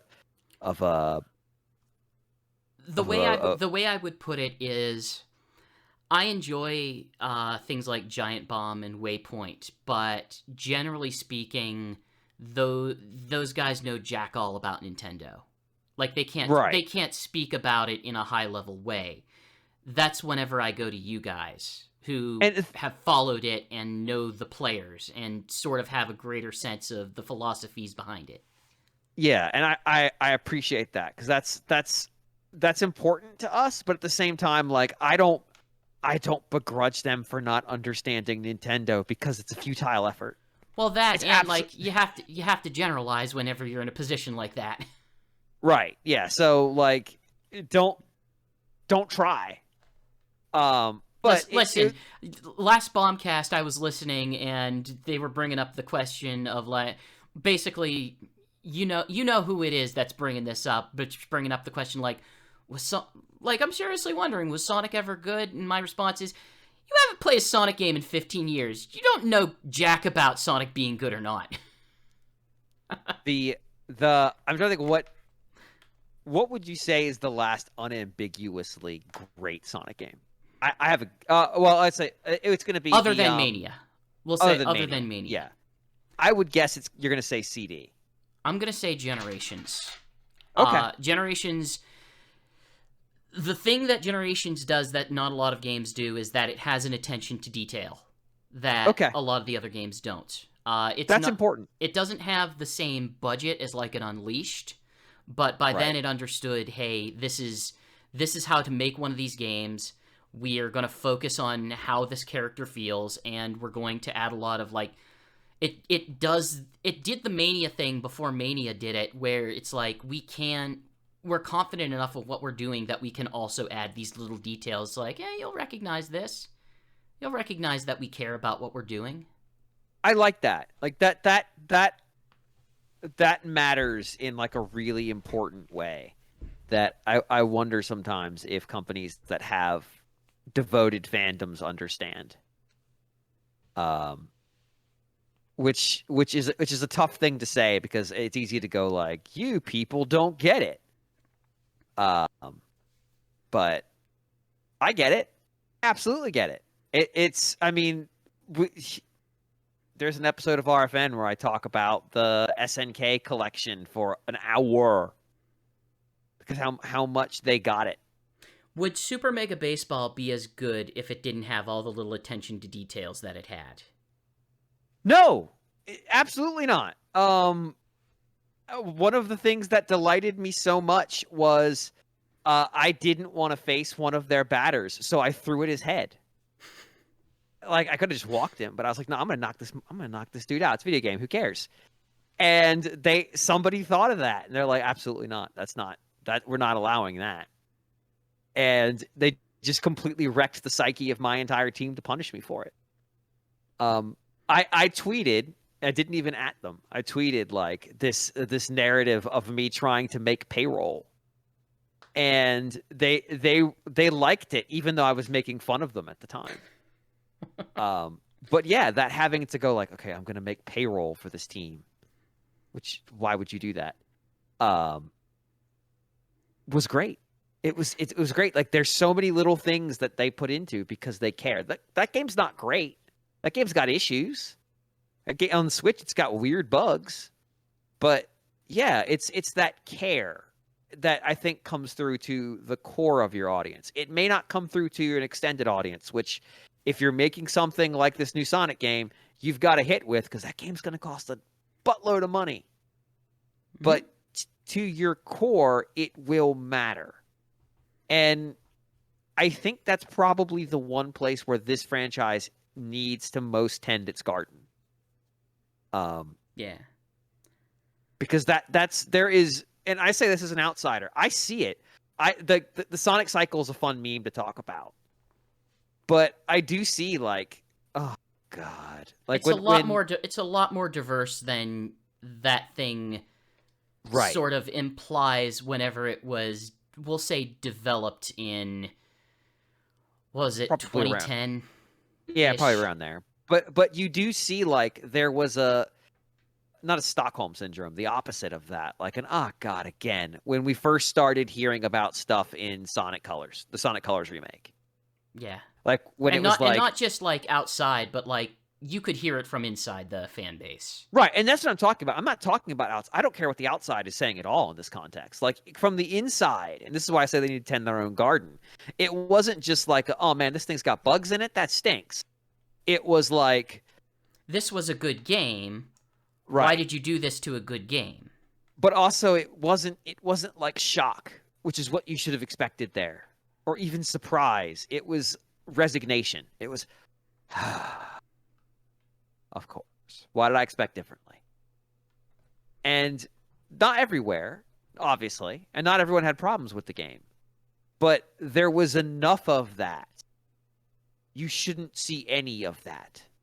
Your core fans should be horrified, not bummed out. Does that distinction make sense? Oh, like that's the thing that I often see in myself is I'm gonna play everything no matter what because I need to know, as we established. Right. And there are and that's kind of, there are elements of that in a lot of the Sonic games. Like I will, air quotes, defend many of the Sonic games that people allowed, like Lost Worlds, to an extent like Unleashed. But the maximum that I will go back against them is like, they're all right. Yeah, they're maybe a bit better than you expect, but they're just all right. Right, they tried something. I'll give them that. Yeah. I don't know why Werehog is a thing. as an I outsider. can actually tell you why it's a thing, but we're already pretty long, so Yeah, that's fine. I'll tell you on Discord at some point. They tried, and that matters. And I think that matters to your fans too. Like you got to try. It's what separates Sonic Forces from Sonic Mania. Two games that came out the same year, two games that technically have a plot link between them, and Which they didn't need. Which it absolutely did not need, and two games that like one had a like a shockingly lower budget than the other. God. Is that whenever you just pay attention to the things that people feel are important and be able to hone them to a sparkle shine. Yeah, exactly. But yeah, once again, thank you very much, James. Maybe this time next year we'll be sitting here again talking about, hey, man, that open world game sure was. Yeah, like the whatever happens, there will be wow, that sure happened. And that's kind of exciting in and of itself. It's why I wanted to do this in the first place. There we go. Cool. It was a weird year. It had high highs, it had low lows, but it wasn't boring. There you go. Sometimes it had Cheaton. Sometimes it did, which I'm quite happy if it probably didn't need, to be honest. Put Cheaton in Monkey Ball. That's the next logical step. Probably will. Have a wonderfully happy New Year, James. Likewise. And thank you everyone else who was watching and listening. I certainly appreciate it. All my Sonic Stadium streams, the 4 that I maintain, the 2 streams of almost every Sonic, Sega Sonic Radio, and Winter Wonder World are going on a brief hiatus. I'm just going to take 2 weeks for the holiday because I want to enjoy the holiday myself, and I'm going to take some time to get stuff up on YouTube because I'm a slacker.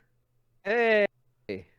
And I have a lot of stuff that I need to take care of there. So if you miss stuff I do, keep an eye over on the Sonic Stadium YouTube. And there will be a bunch of back catalog stuff that you probably haven't seen because I have the view numbers. Thank you again, and have a wonderful night. Bye, everybody.